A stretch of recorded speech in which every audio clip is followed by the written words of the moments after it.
For more episodes, subscribe K Novels Hindi channel. घर martial world अध्याय 21 शिलालेख apprentice प्रतीक। Martial world अध्याय 21 शिलालेख अप्रेंटिस प्रतीक।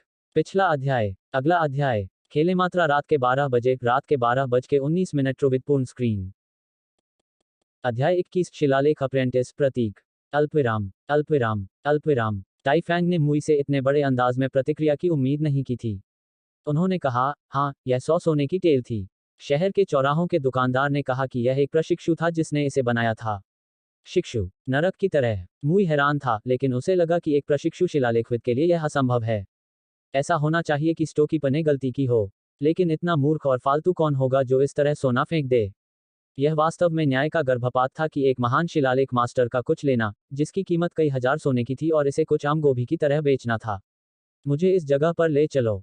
जी श्रीमान। फिर मिस्टर मुई किनजिंगजुवान को अपने साथ ले गई, और टाई फैंग के निर्देशों के तहत वे घोड़े से खींची जाने वाली गाड़ी पर सवार होकर सीधे शहर के चौक तक गए। किन एस्टेट के घोड़े द्वारा खींची गई गाड़ी स्काई फॉर्चून सिटी में हर कोई नहीं जानता हो सकता है, लेकिन अधिकांश ने इसे आकर्षित करने वाले 4 बर्फ के सफेद घोड़ों को पहचाना। जब वे सड़कों से गुजर रहे थे, तो राहगीर उन्हें देखने के लिए रुक गए, और गाड़ी के आगे बढ़ते ही एक तरफ खड़े हो गए। यही मार्शल किन को दिया गया सम्मान था। अल्पविराम। तेज गर्मी की दोपहर अपने साथ आलस्य के कई संकेत लेकर आई। इसने एक व्यक्ति के पूरे शरीर को कमजोर और सुस्त बना दिया और हिलना नहीं चाहता। सिटी स्क्वायर के व्यापारिक केंद्र में मोटा स्टोकीपर, जिसे पहले लिन मिंग मिला था, प्रवेश द्वार पर एक कमाल की कुर्सी पर बैठा था। वह एक पत्तेदार पंखे के साथ अपना चेहरा ढंक कर लेट गया और बीच में सो रहा था। आज का कारोबार थोड़ा धीमा था, इसलिए मोटा आदमी आज दोपहर से थोड़ा पहले बंद करने पर विचार कर रहा था। लेकिन इस समय उसने एक स्पष्ट खुर की धड़कन सुनी जिसने उसे जगा दिया। उसने असहजता से अपनी आंखें खोलीं, और इन लोगों को फटकार लगाने की सोच रहा था। क्या वे नहीं जानते थे कि शहर के चौक में घोड़ों की अनुमति नहीं थी? हालांकि जैसे ही ध्वनि की ओर मुड़ा, उसने तुरंत 4 बर्फ के सफेद घोड़ों को देखा, जिनमें से प्रत्येक सबसे अच्छी नस्ल के थे, और स्वर्ण ढाल का प्रतीक भी था। वह लगभग अपनी कुर्सी से लगभग लुढ़क गया। यह मार्शल क्वार्टर घोड़े की खींची गाड़ी है। मोटा दुकानदार खड़ा होने के लिए दौड़ा। मार्शल क्वार्टर्स सिटी स्क्वायर में क्यों आएंगे? वह इस बारे में सोच रहा था, लेकिन फिर चकित रह गया क्योंकि यह गाड़ी तेजी से उसके अपने प्रवेश द्वार के सामने रुक गई। हे भगवान, यह क्या है? गाड़ी का मालिक अपनी ही दुकान में आ रहा था। जब गाड़ी का पर्दा उठा, तो मोटे दुकानदार ने देखा कि एक बूढ़ा आदमी और एक खूबसूरत जवान लड़की बाहर कदम रख रही है। उसके रोल कांपने लगे। मिस्टर मुई, मिस किन, स्काई फॉर्चून सिटी की इन 2 प्रसिद्ध हस्तियों, इन जीवित बुद्धों ने अपने छोटे से मंदिर में आने का फैसला कैसे किया? यह बात है, किनजिंगक्सुआन ने टाई फैंग से पूछा। जब उसने सुना कि शिलालेख का प्रतीक बिक्री पर है, तो वह भी उत्साह से भर गई। किनजिंगजुवान को बचपन से ही शिलालेख में बहुत रुचि थी, और टाई फैंग और ली क्यूई की लड़ाई को देखने के बाद वह उस शिलालेख तकनीक को सीखने के लिए तरस गई। यह यहाँ पर है, टाई फैंग ने उन्हें सामने की ओर ले जाते हुए कहा। किनजिंगजुवान और मुई के साथ वे स्टोर में दाखिल हुए। मोटे स्टोकीपर के पास मीटबॉल जैसा शरीर था, लेकिन वह अभी भी उतना ही सीधा खड़ा था जितना कि उसकी पीठ दीवार के खिलाफ थी। उसने इन 2 विशिष्ट अतिथियों के समान हवा में सांस लेने की भी हिम्मत नहीं की। स्टोकीपर, कल मैंने एक शिलालेख चिन्ह खरीदा था, क्या आपको याद है? टाई फैंग शरीर परिवर्तन के 5वें स्तर पर था। वह एक चलने वाले स्टील गोलेम जैसा दिखता था। उसका पूरा शरीर जख्मों से ढका हुआ था, जैसे वह किसी दूर और खतरनाक युद्ध के मैदान से आया हो। स्वाभाविक रूप से उसने दुकानदार पर गहरी छाप छोड़ी। स्टोकीपर ने सिर हिलाया। मुझे याद है, यह एक प्रशिक्षु के शिलालेख का प्रतीक था, 100 सोने की पूंछ। मोटा दुकानदार डर गया। क्या शिक्षु के शिलालेख चिन्ह में कोई समस्या थी? अगर उसे कोई समस्या थी और ये लोग उसका हिसाब लेने आते थे, तो उसके पास लेटने और मरने के अलावा और कुछ नहीं था। शर्त थी, उसे उस लड़के को एक जगह किराए पर नहीं लेने देना चाहिए था। लेकिन फिर भी, यह केवल एक शिक्षु स्तर का शिलालेख प्रतीक था, एक दूसरे स्तर का आइटम। इसमें मार्शल क्वार्टर्स को क्यों शामिल किया जाएगा? मैंने सुना है कि आपके पास एक और है, वह कहाँ है? मुई ने अधीरता से पूछा। मोटा स्टोकीपर ने कोने में एक शेल्फ की ओर इशारा किया, जहां एक कांच के फलक के पीछे कागज का एक मोटा पीला टुकड़ा दबाया गया था। मुई ने 3 कदम उठाए और शेल्फ के सामने आ गई। उसने गिलास उठाया और फिर सावधानी से एक बच्चे की तरह अपने हाथ में प्रतीक पत्र धारण किया। उसने महसूस किया कि आत्मा शक्ति में उतार चढ़ाव कागज से आया है, और फिर ठंडी हवा की एक सांस में चूसा। उसकी आंखें विस्मय से भर गईं। कैसा है मास्टर जी? किनजिंगशुआन ने चलते हुए पूछा।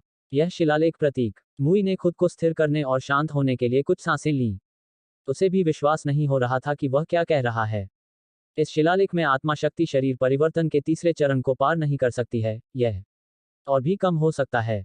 उद्धरण चिन्ह। किनजिंगशुआन ने महसूस किया कि उसका दिल उछल रहा है। उसने प्रतीक पत्र लिया और अपनी आत्माशक्ति से उसकी जांच भी की। यह वास्तव में वैसा ही था जैसा उसने कहा था। जब ताई फैंग ने कहा था कि शिलालेख का प्रतीक एक प्रशिक्षु का काम था, किन जिंगक्सुआन को विश्वास नहीं था कि यह संभव है और मान लिया कि उसे बरगलाया गया था, लेकिन अब वह गलत साबित हो गई थी।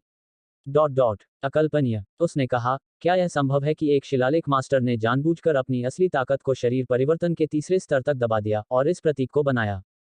प्रश्नवाचक चिन्ह। मुई ने जवाब दिया, नाड़ी संक्षेपण अवधि और हॉटियन चरण में शरीर परिवर्तन के निचले स्तरों में किसी की तुलना में आत्मा बल के पूरी तरह से अलग गुण हैं। इसे दबाना न केवल अतुलनीय रूप से कठिन है, बल्कि यह स्वयं को भी नुकसान पहुंचा सकता है।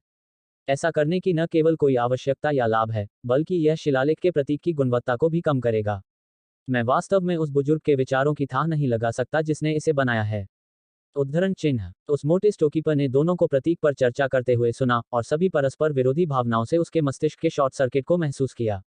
उन्होंने मूल रूप से सोचा था कि शिलालेख के प्रतीक में कुछ दोष था, इसलिए वे उससे निपटने के लिए आए, लेकिन इन दोनों को सुनकर ऐसा लगा कि शिलालेख के प्रतीक का कुछ महत्व है, इसलिए वे जांच करने आए।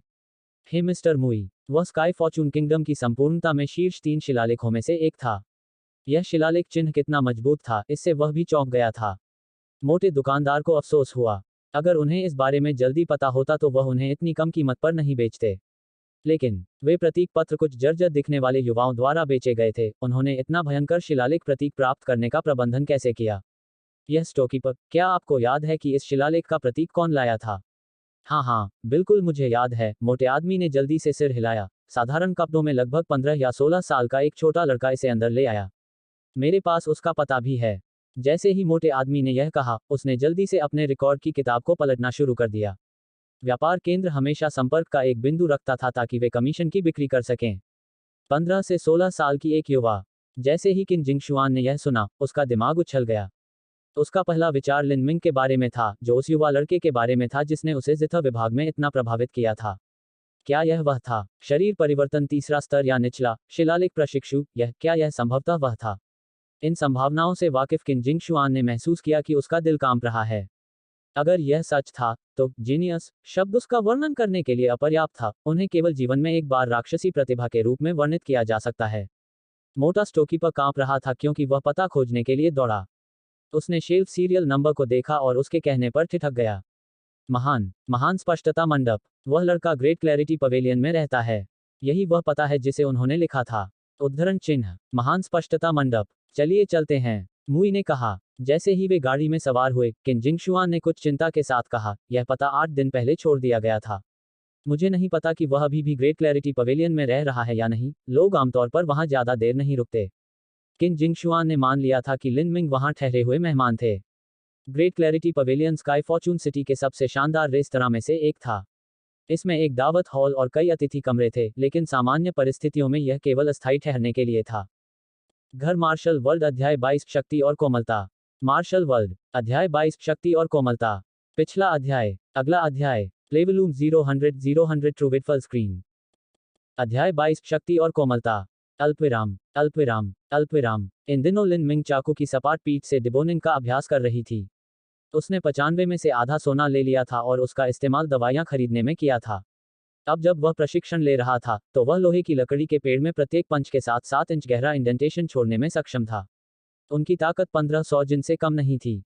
हालांकि वह अभी भी निराकारता की सीमा तक नहीं पहुंचा था, जैसा कि अराजक गुणों का मुकाबला मेरिडियन मैनुअल में वर्णित है, जहां प्रत्येक मुट्ठी रेशम की तरह बहती थी। तथाकथित रेशम की तरह बहने केवल अपनी ताकत को नियंत्रित कर रहा था। जैसे ही उन्होंने अराजक गुणों का मुकाबला मेरिडियन में वर्णित किया, जैसे ही उन्होंने आयरन वुड के पेड़ पर मुक्का मारा, वह छाल को बेदाग छोड़ देंगे, लेकिन भीतर की लकड़ी बिखर जाएगी। लिन मिंग अभी भी इस रेशम की तरह बहने वाली सीमा तक नहीं पहुंची थी। लिन मिंग ने औषधीय सूप का एक कटोरा पिया और अपनी शर्ट उतार दी। वह प्रतिदिन इसी प्रकार से डिबोनिंग का अभ्यास करता था और इस विधि से उसे धीरे धीरे समझ आने लगा था कि अपनी शक्ति को कैसे नियंत्रित किया जाए। रसोई गर्म थी और चाकू के पिछले हिस्से का उपयोग करके लिन मिंग ने जितनी ताकत का इस्तेमाल किया, उसे कई गुना बढ़ा दिया गया था। उन्होंने ट्रू प्राइमल कैस फॉर्मूला को भी सक्रिय किया जिस समय वह काट रहे थे। उसके शरीर से पसीने की नदियां तेजी से बहने लगीं। इस समय उन्होंने यह नहीं कहा कि उनके शिलालेख चिन्ह ने पहले से ही एक छोटा सा विवाद पैदा कर दिया था। अल्पविराम। मिस्टर मुई, मिस किन, मैं व्यक्तिगत रूप से हमारी स्थापना में आपका स्वागत करना चाहता हूं। यदि आप अंदर आना चाहते हैं तो हमने आपके लिए पहले से ही विशेष रूप से एक निजी कमरा तैयार किया है। सिस्टर लैन को समय से पहले ही खबर मिल गई थी और वह सम्मानित मेहमानों का स्वागत करने के लिए मुख्य द्वार पर पहुंची। ग्रेट क्लैरिटी पवेलियन और अन्य उच्च श्रेणी के रेस्तरां और विशेष कमरे गणमान्य व्यक्तियों और अन्य उच्च प्रोफाइल मेहमानों के लिए तैयार किए गए हैं। ये मेहमान अक्सर खुले में खाना पसंद नहीं करते थे, इसलिए उनके लिए अधिक आरामदायक वातावरण बनाने के लिए कई निजी कमरे स्थापित किए गए थे। जियोलियान, सबसे अच्छी नीली वसंत चाय तैयार करें जो हमारे पास रसोई को अच्छी तरह से तैयार करने के लिए सूचित करती है। सबसे अच्छे व्यंजन लाओ। हालांकि ग्रेट क्लैरिटी पवेलियन ने अक्सर कई सम्मानित अतिथियों का मनोरंजन किया, मुई और किन जिंगशुआन समाज की संपूर्ण क्रीम थे। चाहे वह मार्शल क्वार्टर हो या इंपीरियल पैलेस, उनके पास कई कार्यकारी मास्टर शेफ थे जो ग्रेट क्लैरिटी पवेलियन के शेफ के कौशल से परे थे। उन्हें यहाँ भोजन करने के लिए आने की कोई आवश्यकता ही नहीं थी। किन जिंगशुआन ने कहा, यह अनावश्यक है, इस बार मैं और मेरे गुरु किसी की तलाश में यहाँ आए हैं। उद्धरण चिन्ह। ओह, किसी को ढूंढना। हाँ, मैंने सुना है कि आपके यहाँ एक 15 से 16 साल का लड़का रहता है, लगभग मेरे जितना लंबा, और उसका अंतिम नाम लिन है। किन जिंगक्सुआन ने लिन मिंग के अंतिम नाम के बारे में कहा, क्योंकि गेस्ट रूम के लिए केवल अंतिम नाम पंजीकृत होना आम बात थी। उदाहरण के लिए, श्री लिन। किन जिंगक्सुआन ने अनुमान लगाया कि लिन मिंग अपने गुरु के साथ भी हो सकता है, यदि हाँ तो पंजीकरण लिन के अधीन नहीं होगा। 15 या 16 साल का युवा। उद्धरण चिन्ह। सिस्टर लैन ने इस बारे में सोचा और फिर जियोलियान से पूछा, क्या हमने हाल ही में यहाँ एक युवक को ठहराया है? जियोलियान ने अपना सिर हिलाया और कहा, मुझे याद नहीं है, लेकिन मैं देखने के लिए लॉगबुक देखूंगा। उद्धरण चिन्ह। जियोलियान के चले जाने के बाद सिस्टर लैन ने किन जिंगशुआन और मुई के बैठने पर उनका मनोरंजन किया। कुछ समय बाद जियोलियान यह कहते हुए वापस आया, मैंने लॉगबुक की जांच की और हाल ही में एक युवक के आने की कोई रिकॉर्डिंग नहीं देखी। उद्धरण चिन्ह। द ग्रेट क्लैरिटी पवेलियन एक ऐसा प्रतिष्ठान था जो ज्यादातर पेशेवरों और व्यवसाय के शीर्ष स्तरीय आंकड़ों द्वारा बार बार आता था। वे अधिक उम्र के व्यक्ति थे। ऐसे बहुत कम परिवार थे जो आए थे और निश्चित रूप से शायद ही कभी युवा पुरुष आए हों। मुई ने मुंह फेर लिया और कहा, पिछले 10 दिनों में नहीं। कैसे? 8 दिन पहले युवक ग्रेट क्लैरिटी पवेलियन में था। सिस्टर लैन ने इस बारे में गंभीरता से सोचा और कहा, हमारे ग्रेट क्लैरिटी पवेलियन में बहुत से युवा लड़के या लड़कियां नहीं हैं जो यहाँ रहते हैं। शायद, अगर आप किसी ऐसे व्यक्ति की तलाश कर रहे हैं जिसका उपनाम लिन है, तो हमारी रसोई में एक है और उसे यहाँ आए 1 महीना हो गया है, लेकिन उसे वह नहीं होना चाहिए जिसे मिस किन ढूंढ रही हैं। सिस्टर लैन ने सोचा कि किन जिंगजुवान और मुई किसी कुलीन परिवार के एक जूनियर की तलाश में आए हैं। हालांकि लिन मिंग की रसोई में अब तक एक दिलचस्प कहानी थी, लेकिन उनकी पारिवारिक पृष्ठभूमि सामान्य थी और उनकी मार्शल आर्ट की खेती उच्च नहीं थी। उसे मार्शल क्वार्टर्स के साथ कोई डील नहीं करनी चाहिए थी। रसोई घर। किन जिंगशुआन ने आश्चर्य के संकेत के साथ कहा, वह बदनाम है। वह एक बहुत ही जिम्मेदार युवा लड़का है। यह एक ऐसा काम है जहां व्यक्ति मांस काटता है। सिस्टर लैन ने देखा कि किंग जिंगक्सुआन को नहीं पता था कि डिबोनिंग के पेशे में क्या शामिल है, इसलिए उसने उसे समझाया। मांस काटना संभव नहीं। मुई ने इसे सुना और किसी भी उम्मीद का मनोरंजन नहीं किया। एक सम्मानित शिलालेख मास्टर मीट स्लाइस कैसे हो सकता है? लेकिन किन जिंगशुआन ने हार नहीं मानी। उसने जोर देकर कहा, उसे किस नाम से पुकारा गया? मुझे पूरा यकीन नहीं है, यह बोलता भी बहुत कम है। हम केवल उसका अंतिम नाम लिन जानते हैं। उसे इस समय किचन में काम करना चाहिए। क्या आप एक नज़र डालना चाहेंगे? जिस तरह से आगे। किन जिंगक्सुआन ने खड़े होते ही सिर हिलाया। उन्होंने सिस्टर लैन का पीछा किया और ग्रेट क्लैरिटी पवेलियन के किचन में पहुंचे। दरवाजा खोलने पर किन जिंगक्सुआन ने महसूस किया कि उसके चारों ओर गर्म हवा और भाप का आवरण है। गर्मियों में देर हो चुकी थी और रसोई की गर्मी के साथ यह असहनीय रूप से गर्म था। किन जिंगजुबान ने बस अपनी आत्मा की शक्ति को घुमाया और सूखी, भीषण हवा को बिखेर दिया और सिस्टर लैन के साथ रसोई में प्रवेश किया। रसोई के रसोइयों ने विस्मय में अपनी आंखें चौड़ी कर लीं। कुछ युवकों के जबड़े लगभग फर्श पर पहुंच गए। ग्रेट क्लैरिटी पवेलियन में कई सम्मानित अतिथि प्रवेश करते और जाते थे, इसलिए इन वेटरों और रसोइयों को व्यापक अनुभव और ज्ञान था कि कौन महत्वपूर्ण था। उनमें से कई ने किन जिंगशुआन को पहचान लिया और अपनी आंखों पर विश्वास नहीं किया। पूरे स्काई फॉर्चून सिटी में ऐसा कोई नहीं था जिसने उसका नाम नहीं सुना था या उसकी उत्कृष्ट प्रतिभा के बारे में नहीं जानता था। वह ग्रेट क्लैरिटी पवेलियन की रसोई में क्यों आएगी? सिस्टर लैन आखिरकार रुक गई और रसोई के कोने से दूर एक कमरे की ओर इशारा किया, वहां पर। ग्रेट क्लैरिटी पवेलियन की रसोई बहुत बड़ी थी और लिन मिंग अपने छोटे से कमरे में काम करते थे। वह यहाँ शातिर जानवर के मांस को काटता और फिर उसे संरक्षण के लिए फ्रीजर में भेज देता। दरवाजा खुला और किन जिंगशुआन ने अंदर झांका। वह केवल एक जोड़ी हरे रंग की पैंट पहने एक युवक को देख सकती थी। उसकी थोड़ी मांसल ऊपरी पीठ नंगी थी और एक शातिर जानवर के शरीर में काटते समय वह एक सामान्य हड्डी का चाकू पकड़े हुए था। युवक की पीठ किन जिंगशुआन की ओर थी। पीछे से देखे जाने पर युवक के पास एक सममित रूप से पेशी और वापस फिट था, जिसकी त्वचा धूप से झुलसी हुई थी और व्यायाम से स्वस्थ चमक के साथ। शायद यह रसोई की गर्मी के कारण था या शायद यह इसलिए था क्योंकि लड़का बहुत मेहनत कर रहा था, लेकिन उसकी पीठ पूरी तरह से पसीने की धार से ढकी हुई थी और इसने ताकत का एक कठिन एहसास दिया। क्या वह लिन मिंग था? किन जिंगक्सुआन अनिश्चित थी, इसलिए उसने कई कदम उठाए। उसने युवक की प्रोफाइल देखी। यह एक दृढ़ अभिव्यक्ति वाला एक युवा और कोमल चेहरा था। पहली नज़र में यह ध्यान देने योग्य नहीं था, लेकिन थोड़ी देर देखने से दिल की धड़कन बढ़ सकती है और यह महसूस हो सकता है कि वह एक अविस्मरणीय रूप से उदात्त चरित्र था। हालांकि उसने केवल उसका एक छोटा सा पक्ष देखा था, किन जिंगक्सुआन ने उस केंद्रित और तीखे रूप को पहचाना और यह जीथर विभाग से लिन मिंग की छवि के साथ ओवरलैप करना शुरू कर दिया। उसे पता नहीं क्यों, लेकिन इससे उसका दिमाग उछल गया और उसकी गर्दन पर हल्की सी लाली आ गई। उसने अपने सामने के दृश्य की कल्पना नहीं की थी। उत्कृष्ट शिलालेख प्रतीक जिसके लिए आत्मा की शक्ति पर ठीक नियंत्रण और एक नाजुक, कोमल स्पर्श की आवश्यकता थी, वह वही था जो इस युवक के रूप में था जो जानवरों के मांस को बर्बरता से काट रहा था। ये दो पूरी तरह से विरोधाभासी विचार एक ही लड़के में प्रकट हुए, जटिल और रहस्यमय महान सुंदरता और एक दूसरे के विपरीत सरल ताकत ने उसके दिल को एक पल के लिए डूबने का एहसास दिलाया। इस समय लिन मिंग पलटी। रसोई में बहुत से लोग गुजर रहे थे और जब लिन मिंग अभ्यास करते थे तो वह अक्सर अपने परिवेश की उपेक्षा करते थे, लेकिन उन्होंने महसूस किया कि कुछ लोग उन्हें देख रहे थे। हो सकता है कि कोई उसकी तलाश में आ रहा हो। लेकिन जैसे ही उसने देखा कि वो किन जिंगशुआन था, वह रुक गया। किन जिंगजुआन, वह ग्रेट क्लैरिटी पवेलियन में क्यों आई? उसके लिए किन जिंगशुआन ने लिन मिंग के हाथ में साधारण चाकू देखा था। यह 1 फुट लंबे हड्डी वाले चाकू से कम था और इसमें कुछ खास या खास नहीं था, लेकिन किन जिंगशुआन को आश्चर्य हुआ कि लिन मिंग अप्रत्याशित रूप से मांस काटने के लिए चाकू के पिछले हिस्से का इस्तेमाल कर रही थी। यह वास्तव में था। उसकी निगाह मांस के उन टुकड़ों पर गई जिन्हें लिन मिंग ने काटा था। अनुभाग सुसंगत, सम और साफ सुथरे थे। क्या ये चाकू के पिछले हिस्से से बनाए गए थे? मिस्किन, क्या तुम मुझे ढूंढ रही थी? लिन मिंग ने पूछा। उसने मुई को पीछे से देखा और उसका दिल सिकुड़ गया। इस बूढ़े आदमी ने उसे पूर्ण शक्ति की अनुभूति दी, जैसे कि कोई अदृश्य और निरंतर शक्ति उसे नीचे धकेल रही हो। उनकी पृष्ठभूमि सबसे अधिक संभावना एक शीर्ष बिजली घर थी, शायद नाड़ी संघनन चरण में कुछ मास्टर या यहाँ तक दुर्लभ हॉटियन चरण। छोटे भाई, क्या तुम लिन मिंग हो?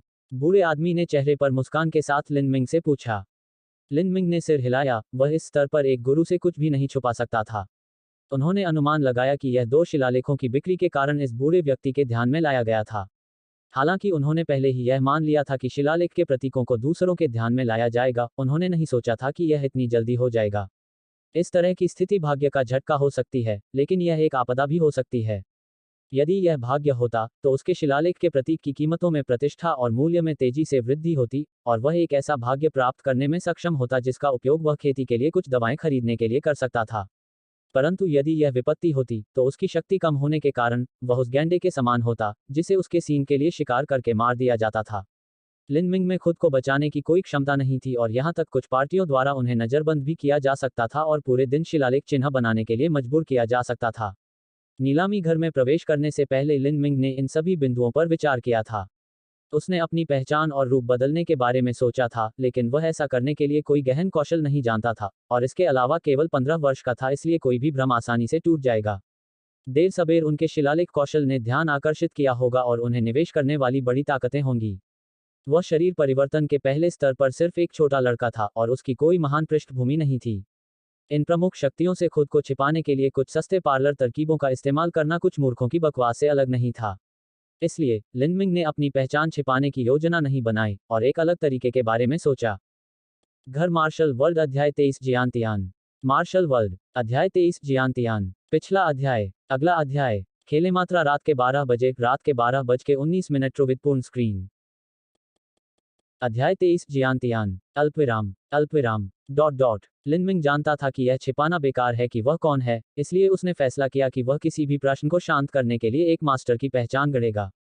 शिलालेख तकनीकों को आत्म सीखना संभव नहीं था, इतनी कम उम्र में उनके पास इतना कम था।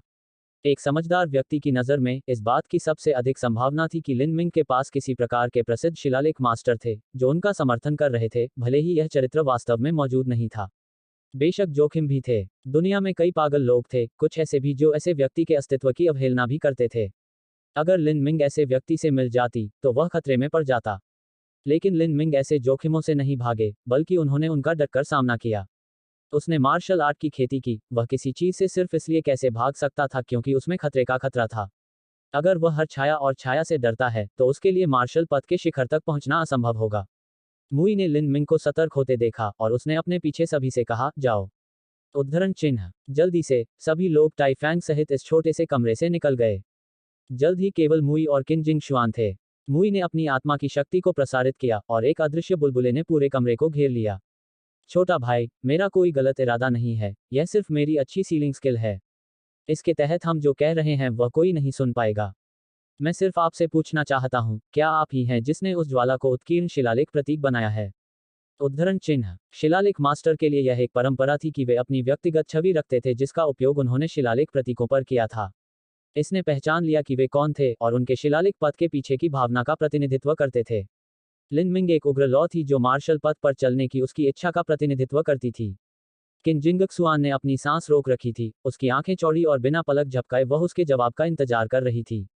लिन मिंग ने झिझकते हुए सिर हिलाया और कहा, यह मैं था। चूंकि उसने अभिनय करने का फैसला किया था, इसलिए वह इसे पूरी तरह से और पूरी तरह से करेगा। तभी वह एक मजबूत स्थिति में होगा और अन्य लोग यह मानेंगे कि उसके पीछे का रहस्यमय गुरु एक महान व्यक्ति था जिसे नाराज नहीं किया जा सकता था। हालांकि वे पहले से ही इसकी उम्मीद कर रहे थे। लिन मिंग की पुष्टि सुनने के बाद मुई हौंफने लगी और विशेष रूप से किन जिंगशुआन की आंखें सदमे से चौड़ी हो गईं। वह एक शिलालेख भी थी, इसलिए वह जानती थी। वह जानती थी कि 15 वर्ष की अल्पायु में एक शिलालेख मास्टर बनना बहुत कठिन था। किन जिंगशुआन समझ गया कि हर पहाड़ के लिए हमेशा एक ऊंचा होगा। स्काई फॉर्चून किंगडम पूरे स्काई स्पिल महाद्वीप में केवल एक छोटा सा राज्य था। अगर वह खुद प्रतिभाशाली होती और उसे यहाँ सर्वश्रेष्ठ मानती, अगर वह दूसरी जमीनों के लिए चली जाती, तो शायद वह अनगिनत प्रतिभाओं में से एक होती। लेकिन किन जिंगशुआन ने अभी भी पहले देश नहीं छोड़ा था। आखिरकार, घिरे हुए कुछ देशों में भी वह शीर्ष नंबर एक प्रतिभा थी। उसके आसपास एक भी समकालीन नहीं था जो उसके 10वें हिस्से के साथ तुलना कर सके। छठी रैंक की मार्शल प्रतिभा, एक शिलालेख प्रतिभा के अलावा, जो स्काई फॉर्चून किंगडम में किसी से पीछे नहीं थी। किन जिंगक्सुआन को वास्तव में स्वर्ग का आशीर्वाद मिला था और उसे अपनी पीढ़ी के लोगों में एक मैच नहीं मिला था। उसने अपनी उम्र में कभी भी आधा औंस निराशा महसूस नहीं की थी, इसलिए किन जिंगशुआन अहंकार के आत्मविश्वास के साथ बड़ी हुई थी। लेकिन आज उसी उम्र के एक युवक ने अचानक उसे हरा दिया। हालांकि उसकी ताकत उससे कम थी, लेकिन उसकी प्रतिभा और क्षमता और शिलालेख में उपलब्धियां उसे मीलों दूर कर चुकी थीं। शिलालेख तकनीक के संबंध में, यह कहा जा सकता है कि वह एक छोटी सी नवेली थी जिसने उड़ना नहीं सीखा था, और वह एक उड़ता हुआ बाज था जो आसमान पर राज करता है। अंतर बस बहुत बड़ा था। वो निराश थी, लेकिन किन जिंगजुबान उदास या निराश नहीं थी। वह वास्तव में उत्साहित थी, क्योंकि अब जब उसे एक लक्ष्य मिल गया था, तो वह खुद को बेहतर बनाने का प्रयास कर सकती थी। इस युवा लड़के के लिए किन जिंगशुआन उत्सुकता से भर गया था। वह उसकी दोस्त बनने और भविष्य में उसके साथ नोट्स की तुलना करने की भी उम्मीद करती थी। वह इन आदान प्रदानों से सीख सकती थी और शिलालेख तकनीकों की अपनी समझ को और बढ़ा सकती थी। लेकिन उसे याद आया कि पहले उसका निमंत्रण ठुकरा दिया गया था। किन जिंगशुआन ने अपने साथ अन्याय महसूस किया। लड़कियां स्वाभाविक रूप से पतली चमड़ी वाली, शर्मीली और गर्वित थीं। कुलीन परिवारों की खूबसूरत लड़कियां ऐसी ही होती थीं। भले ही उसके दिल में वह उसकी दोस्त बनना चाहती थी, लेकिन उस एक समय के कारण, वह उसे फिर से आमंत्रित करने के लिए अपनी पहल नहीं कर पा रही थी। मुई ने लिन मिंग का जवाब सुनने के बाद, अंततः उस अविश्वास की भावना से खुद को तैयार करने में कामयाबी हासिल की जिसे उसने महसूस किया था। यह वास्तव में अविश्वसनीय था। उन्होंने मूल रूप से अनुमान लगाया था कि शिलालेख के प्रतीक के निर्माता के पास कोई ऐसी साधना नहीं थी जो शरीर परिवर्तन के तीसरे स्तर को पार कर गई हो, लेकिन ऐसा लग रहा था कि वह गलत था। लिन मिंग की खेती केवल पहली परत के चरम पर थी, लेकिन उसकी ठोस नींव और उसकी आत्मा शक्ति के घनत्व और सटीकता के कारण, उसने यह भ्रम दिया था कि यह उससे अधिक है। इस घनी आत्मिक शक्ति के कारण, उन्हें डर था कि यह युवक शीर्ष स्तरीय मार्शल कौशल मैनुअल का अभ्यास कर रहा है। उस तरह का कौशल मैनुअल जो केवल सबसे प्राचीन और शक्तिशाली कुलों के पास होगा। इसके अलावा यह युवा लड़का बेहद मेहनती और समर्पित था। उदाहरण के लिए उसने उस शातिर जानवर को अब चाकू की पीठ से काट दिया था। शायद यह छोटा लड़का किसी प्राचीन कुल से आया था, या उसे किसी सर्वोच्च गुरु का समर्थन प्राप्त था। यह सोचकर, मुई ने एक गहरी सांस ली और सम्मानजनक स्वर में पूछा, माफ कीजिए, क्या मैं आपके आदरणीय गुरु के नाम का अनुरोध कर सकता हूँ? स्काई फॉर्चून किंगडम के साथ मुई की एक उच्च और अलग स्थिति थी। अगर वह सम्राट के पास भी गया तो उसे झुकने की जरूरत नहीं पड़ेगी। लेकिन इस सम्मानजनक अभिव्यक्ति से यह देखने के लिए पर्याप्त था कि लिन मिंग के पीछे इस सर्वोच्च और रहस्यमय गुरु के लिए उनके मन में कितना गहरा विस्मय और श्रद्धा थी। लिन मिंग ने कहा, यह क्षमा करें, वरिष्ठ, लेकिन मेरे गुरु ने एक बार मुझसे कहा था कि उनका नाम बोलना वर्जित है। सच तो यह है कि मेरे माता पिता अब जानते हैं कि मैंने खुद को एक गुरु के लिए प्रशिक्षित किया है। जब मैं 12 साल का था तो मेरे गुरु ने मुझे ढूंढा और मुझे कुछ कौशल सिखाए। लिनमिंग बचपन से ही ग्रीन शहतूत शहर में रहती थी, इसलिए इसकी जांच करना आसान था। संदेह होने से बचने के लिए उसने केवल उतना ही कम कहा जितना वह कर सकता था।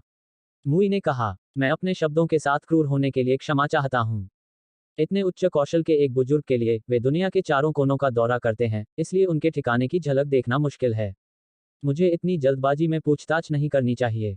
यह सिर्फ इतना है कि छोटे भाई की शिलालेख तकनीक इतनी उत्कृष्ट थी कि यह स्काई फॉर्चून किंगडम के किसी व्यक्ति से संबंधित होने की संभावना नहीं है। संभवतः कोई प्राचीन संप्रदाय का है। मुई ने कहा कि वह यह नहीं पूछना चाहता था कि लिनमिंग का गुरु कौन था, लेकिन वह अभी भी अस्पष्ट था और कुछ जानकारी मांगना चाहता था। आखिरकार ऐसा महान गुरु एक बार भी दुर्लभ था, अगर कोई करता है तो शायद यह उनकी अपनी किस्मत का झटका हो सकता है। मुई पहले से ही हॉटियन सीमा के चरम पर बहुत लंबे समय से फंसी हुई थी। वह हमेशा दहलीज को अगले चरण तक ले जाना चाहता था, लेकिन मार्गदर्शन के बिना एक कदम सरल एक अगम्य खड्ड। स्काई फॉर्चून किंगडम के इतिहास के 8 वर्षों में कई पल्स कंडेंसेशन मार्शल कलाकार हुए हैं, और उनमें बहुत सी प्रतिभाएं थीं जो हॉटियन स्टेज पर भी पहुंचती थीं। हालांकि 7 गहरी घाटियों में प्रवेश करने वाली अद्वितीय प्रतिभाओं की अवहेलना करते हुए स्काई फॉर्चून किंगडम के पास एक भी जियानशियन मास्टर नहीं था। यदि हड्डी फोजिंग से पल्स कंडेंसेशन तक का कदम एक छोटी सी धारा से गुजरने के लिए था, तो हॉटियन से जियांटियन तक का रास्ता एक उग्र महासागर की तरह था। यदि कोई किसी संप्रदाय की दिशा पर निर्भर नहीं था, तो अपने स्वयं के कौशल और व्यक्तिगत खोज के आधार पर शियानशन चरण में प्रवेश करने की संभावना शून्य के करीब थी। मुई को एक संप्रदाय में प्रवेश करने में पहले ही बहुत देर हो चुकी थी। उसकी एकमात्र आशा एक शक्तिशाली बुजुर्ग से मिलने की थी जो उसे 1 या 2 सूचक देने में सक्षम था, और इस तरह उसे यह आशा भी दी कि वह एक दिन जियांटियन स्तर को पार करने का सपना देख सके। उसने अंततः जियानशियन स्तर में प्रवेश करने का प्रयास नहीं किया। वह केवल दिशा जानना चाहता था, उसे एक लक्ष्य देना चाहता था ताकि वह अनजान न रहे और जीवन भर हारे रहे। लिनमिंग ने कहा, मेरे गुरु एक वैरागी हैं, लेकिन उन्होंने एक बार कहा था कि उन्होंने एक संप्रदाय में प्रवेश किया है। मुई ने यह सुनकर थोड़ा ईर्ष्या महसूस की। उसके पास एक संप्रदाय में प्रवेश करने का सौभाग्य नहीं था, लेकिन लिनमिंग के गुरु ने पहले ही अपना संप्रदाय छोड़ दिया था। उन्होंने कहा, यदि आपके गुरु ने यात्रा करने के लिए अपने संप्रदाय को छोड़ दिया तो आपके गुरु की साधना बहुत अधिक रही होगी। वह शायद किसी ऊंची सीमा की सीमा तक पहुंच गया था। शायद वह जियानशियन मंच से ऊपर था। मुई के लिए जियांटियन चरण एक बहुत दूर का आदर्श था। मार्शल कलाकारों के लिए जो एक संप्रदाय में नहीं थे, अकेले जियांटियन चरण को छोड़ दें, इसके ऊपर के चरणों को और भी अधिक अकल्पनीय होना चाहिए। मुई का सवाल सुनकर लिनमिंग को आखिरकार इस बूढ़े आदमी के इरादे समझ में आ गए। उनके इस तथाकथित मास्टर में उनकी रुचि बहुत प्रबल थी। उसकी आंखें उत्सुक और गंभीरता से भरी थीं। वह अवश्य ही अपनी साधना के लिए कुछ उत्तर खोज रहा होगा। खुद का अभ्यास करना बहुत मुश्किल था। आखिर मुई इतनी उम्र में थी, वह शायद अपनी सीमा तक पहुंच गया था। यह सोचकर लिनमिंग ने बुजुर्ग की आत्मा के टुकड़े की यादों पर विचार किया। ये यादें, हालांकि मार्शल आर्ट की खेती की कुछ यादें थीं, वे पूरी नहीं थीं, लेकिन ज्यादा कीमत नहीं थी, इसलिए 1-2 बातें कहना आसान था।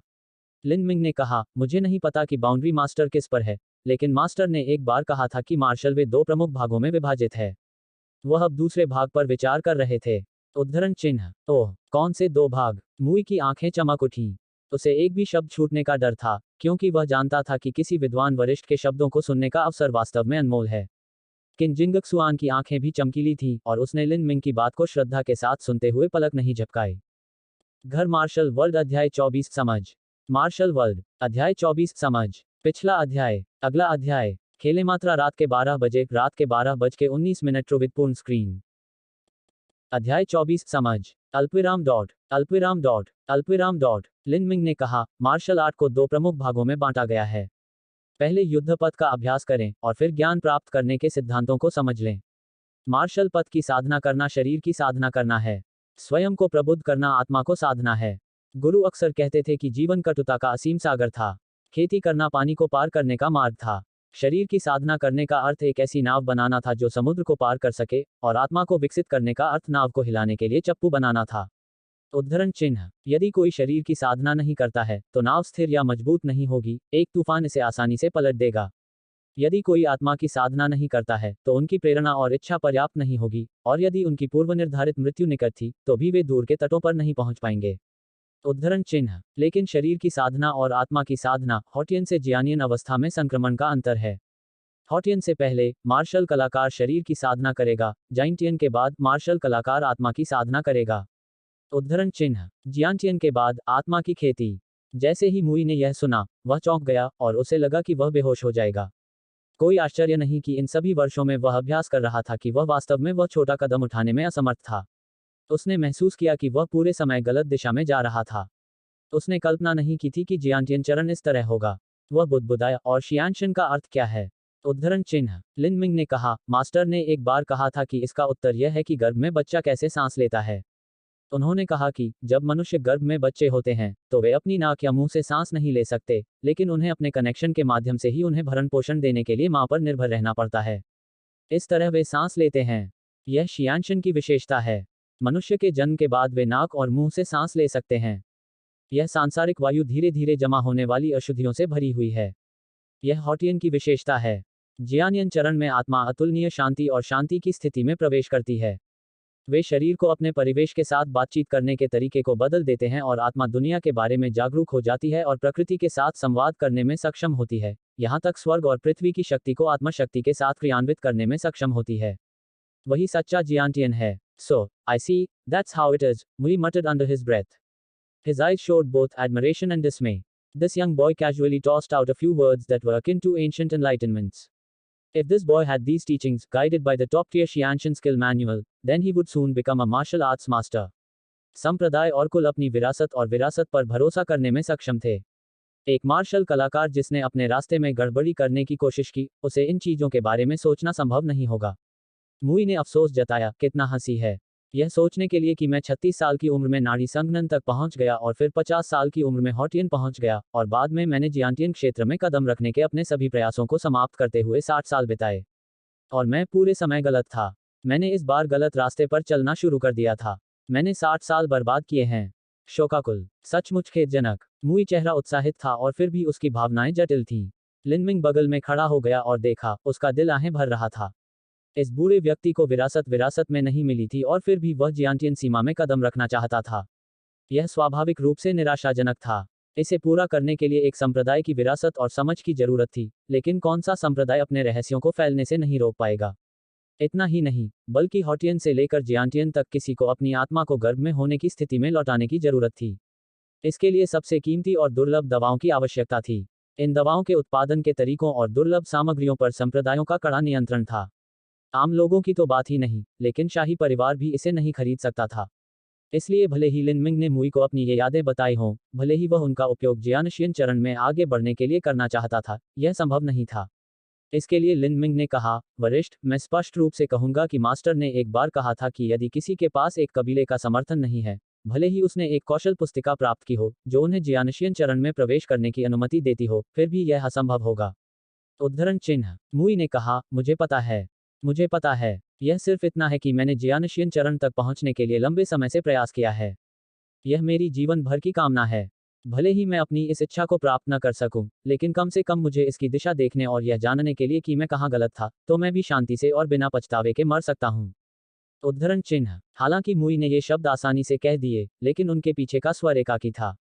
लिनमिंग ने भी अनिवार्य रूप से भावना के साथ आह भरी। अगर उसे वह रहस्यमय जादू का घन नहीं मिला होता, तो शायद वह भी मुई की तरह होता। हॉटियन स्टेज पर पहुंचने के बाद वह हमेशा के लिए जियानियन दायरे तक पहुंचने के उस भ्रामक आजीवन सपने को ट्रैक करने की कोशिश करता, और अंततः इन पछतावे को तब भी पकड़ लेता जब वह मरा। मुई ने लंबे समय तक प्रतिबिंबित किया और अंत में लिन मिंग से कहा, छोटे दोस्त, मैं पहली बार मिलने के बाद भी पुराने दोस्तों की तरह महसूस करता हूँ।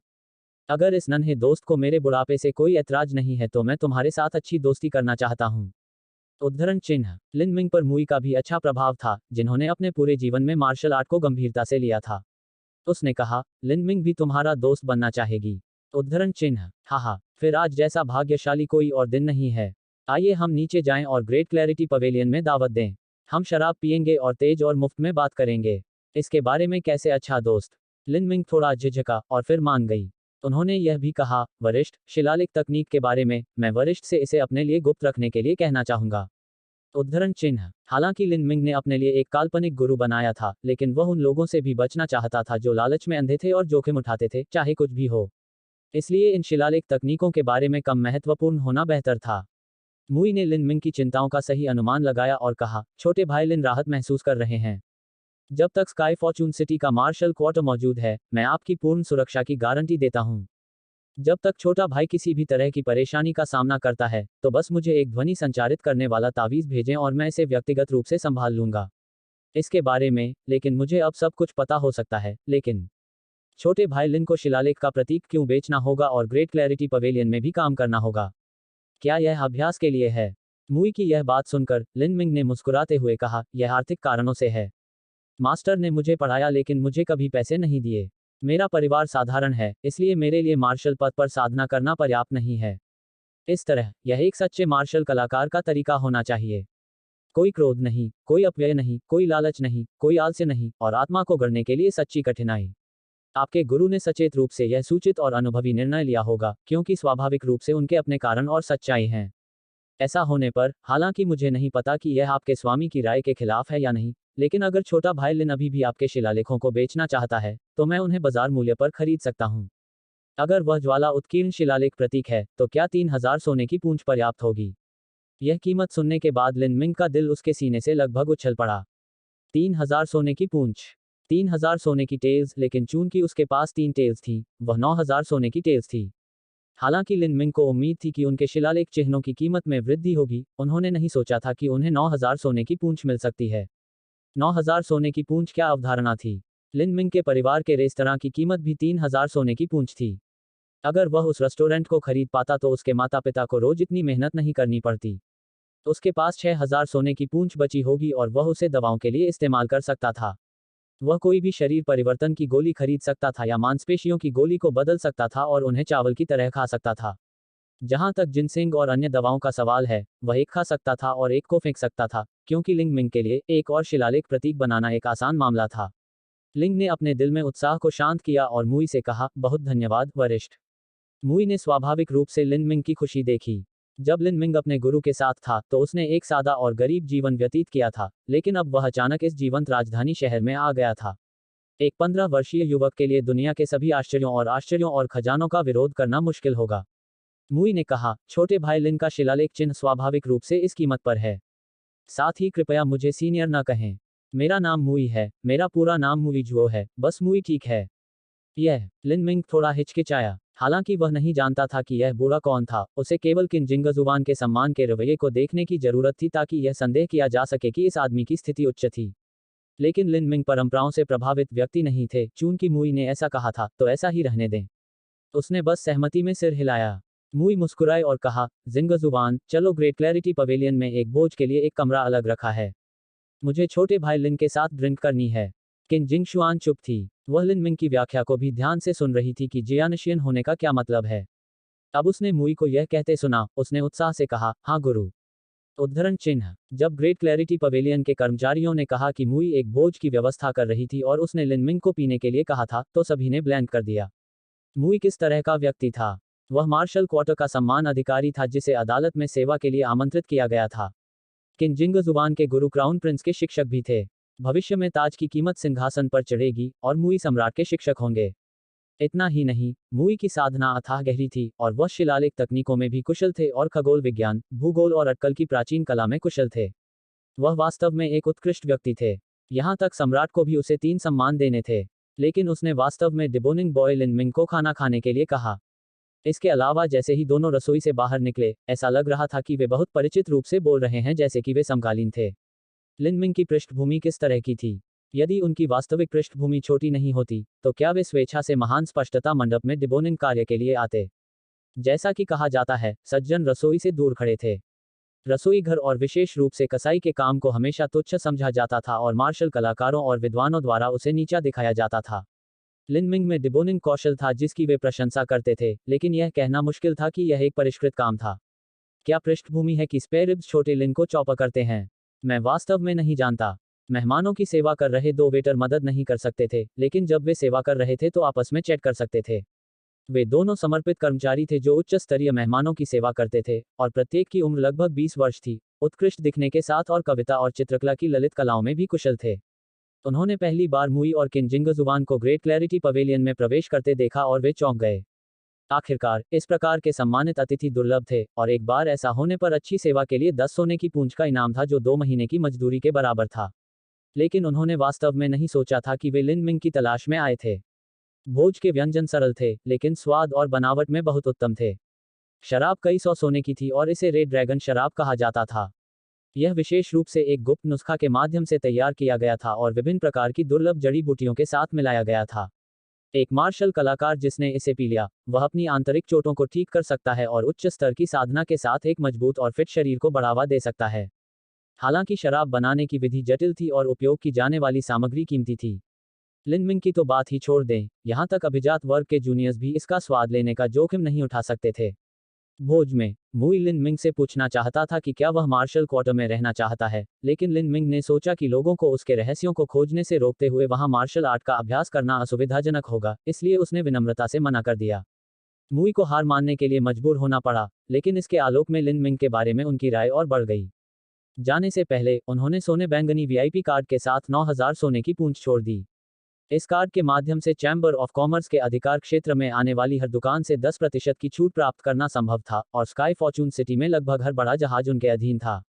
वह अंततः 9,000 टन सोना हासिल करने में सफल रहा। उसने इस मोटे सोने के नोट को देखा और बहुत उत्साहित महसूस किया। उसका खून खौल गया और अंत में गर्व से सिर उठा लिया। 9,000 सोने की टेल्स और वह अपने माता पिता को 3,000 सोने की टेल्स भेजेंगे। शरीर परिवर्तन के दूसरे चरण में आसानी से टूटने के लिए दवा खरीदने के लिए उसके पास पर्याप्त बचा होगा। यदि उसने बेशकीमती दवाएं प्राप्त कर लीं और शिलालेख तकनीकों से उनके प्रभाव को बढ़ाया, तो बाद में नाड़ी संघनन की अवधि को तोड़ना भी आसान बात होगी। उन्होंने मार्शल आर्ट के रास्ते से बहुत नीचे जाने के लिए बर्बाद किया है। यदि अतीत में झुयान एक पहाड़ की तरह था जिसे लिन मिंग केवल अत्यधिक प्रयास से पार कर सकता था, तो अब झुयान केवल मार्शल आर्ट की अपनी सड़क पर एक कदम हो सकता है। लिन मिंग केवल एक उच्च शिखर पर पहुंचने के लिए उस पर कदम रखेगी। लिन मिंग स्टलिंग मूड में थी। उन्होंने लिन शियाओडोंग को सूचित करने के लिए एक ध्वनि संचारण तावीज दिया। डोंग डोंग, चलो चलते हैं। आज मैं आपको कुछ खरीदारी के लिए पेश करूंगा। मैं आपको 100 ट्रेजर हॉल के प्रवेश द्वार पर मिलूंगा। लिन शियाओडोंग ने कई बार लिन मिंग की मदद की थी। इस प्रकार की भावना अमूल्य थी। और अब जबकि उसकी अपनी स्थिति बेहतर हो गई थी क्योंकि वह धन के कब्जे में आ गया था, वह स्वाभाविक रूप से उसकी वापस मदद करेगा। एक आदमी को हमेशा एहसान चुकाना चाहिए। खरीदारी के लिए जाओ। जब लिन शियाओडोंग ने ध्वनि संचारित करने वाले तावीज को देखा, तो उसने सोचा, इस पागल आदमी के पास ध्वनि संचारण तावीज का उपयोग करने के लिए भी पैसा है। घर मार्शल वर्ल्ड अध्याय 25 विश्व शांति मेरा कर्तव्य है। मार्शल वर्ल्ड अध्याय 25 विश्व शांति मेरा कर्तव्य है। पिछला अध्याय। अगला अध्याय। खेले मात्रा रात के 12 बजे, रात के 12:19 ट्रुविद पूर्ण स्क्रीन। अध्याय 25 विश्व शांति मेरा कर्तव्य है। अल्पविराम अल्पविराम अल्पविराम। लिन शियाओडोंग के 100 ट्रेजर हॉल में पहुंचने के बाद लिन मिंग पहले से ही वहां इंतजार कर रही थी। भाई लिन, आप किस तरह की चीज खरीदना चाहते थे? क्या आपने उन 3 प्रतीक पत्रों को बेचने में कामयाबी हासिल की?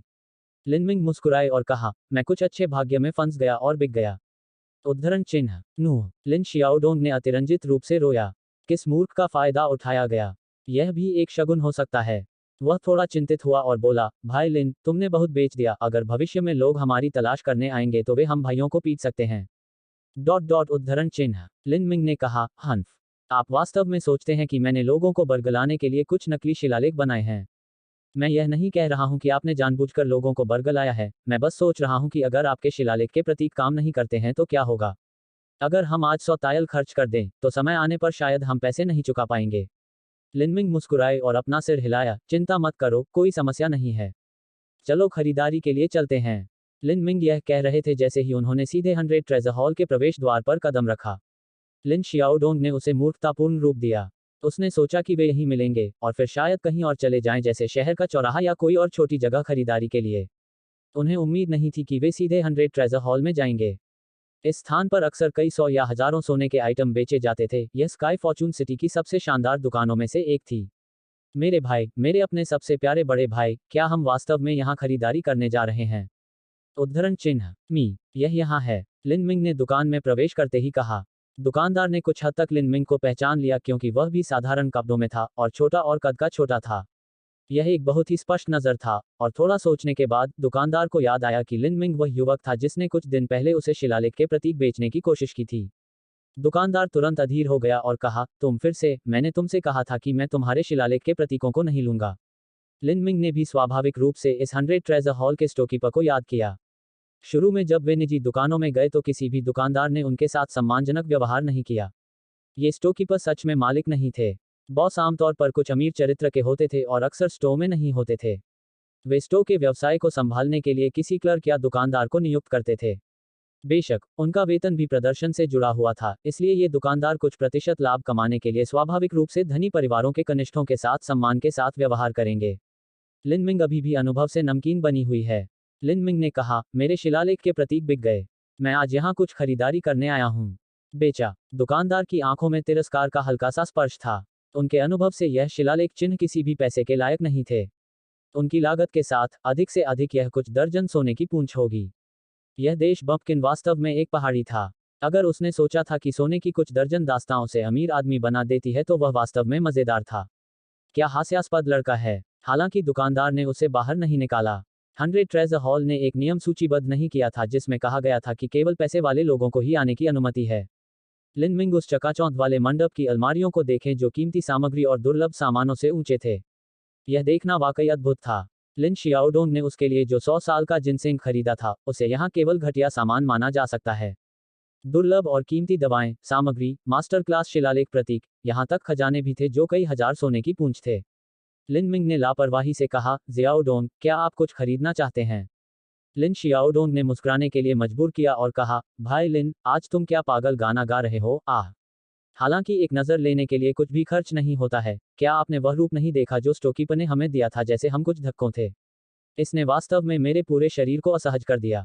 उद्धरण चिन्ह। लिंग माइंग ने कहा, वह सिर्फ एक छोटा दिमाग वाला बेवकूफ़ है, उसे इस बात की परवाह करने की कोई ज़रूरत नहीं है कि वह क्या सोचता है। अगर आप कुछ चुनने नहीं जा रहे हैं तो मैं आपकी मदद करूंगा। या आप एक लचीला कवच खरीदते हैं? लिन शियाओडोंग ने खड़खड़ाहट की तरह अपना सिर हिलाया।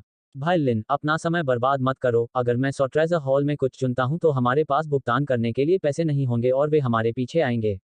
इसके बारे में सोचो। जब वह समय आएगा तो तुम तेज दौड़ोगे, लेकिन मैं तुमसे थोड़ा मोटा हूं इसलिए मैं पीछे पड़ जाऊंगा और मार खाऊंगा। लिन मिंग को जवाब देने के लिए शब्द नहीं मिले, इसलिए उन्होंने कहा, मैंने आपका समय कब बर्बाद किया है? उद्धरण चिन्ह। तुमने कब तक इन बुरी योजनाओं के बारे में नहीं सोचा? आह, मुझे देखो, मैं एक ईमानदार और अच्छे स्वभाव वाला व्यक्ति हूँ, मुझ पर दया करो। लिन मिंग हंसे और अपने कपड़े थोड़े खोले। उसकी छाती की जेब के पास सोने के नोटों के किनारे थे। उसने कहा, अच्छा, क्या यह पैसा नहीं है? लिन शियाओडोंग ने लाल लिफाफे में उन कई सुनहरे नोटों को देखा और एक पल के लिए जम गए। उसे लगा कि उसका दिमाग खाली हो गया है और उसकी आंखें सुस्त हो गई हैं। वे प्रत्येक 1000 सोने की पूंछ के बैंक नोट हैं। यह वास्तव में 1000 सोने के टेल बैंक नोट निकला। इसके अलावा वह मोटाई से देख सकता था कि एक से अधिक, शायद 10,000 सोने की पूंछें थीं। 10,000 सोने की पूंछ तक। यह क्या था? लिन शियाओडोंग ने शॉर्ट सर्किट किया और वह अपने पैरों पर चल पड़ा। भाई लिन, तुमने लोगों को लूटा। यह सही नहीं है। यहाँ तक अपनी मार्शल आर्ट से भी आपको इतनी चोरी नहीं करनी चाहिए। लिन शियाओडोंग की यह बात सुनकर लिन मिंग का माथा काली रेखाओं से भर गया। मेरे भगवान, यह आदमी। उसने अनिच्छा से कहा, मुझे शिलालेख बेचने के लिए पैसे मिले, आप मुझ पर विश्वास नहीं करते। शिलालेख प्रतीक। आपने कहा कि वे 3 टॉयलेट पेपर शिलालेख के प्रतीक थे। तुमने बेचा। कितने में बिका? 3000 सोने की पूंछ। 3,3000। लिन शियाओडोंग का गोल मटोल चेहरा कांपने लगा।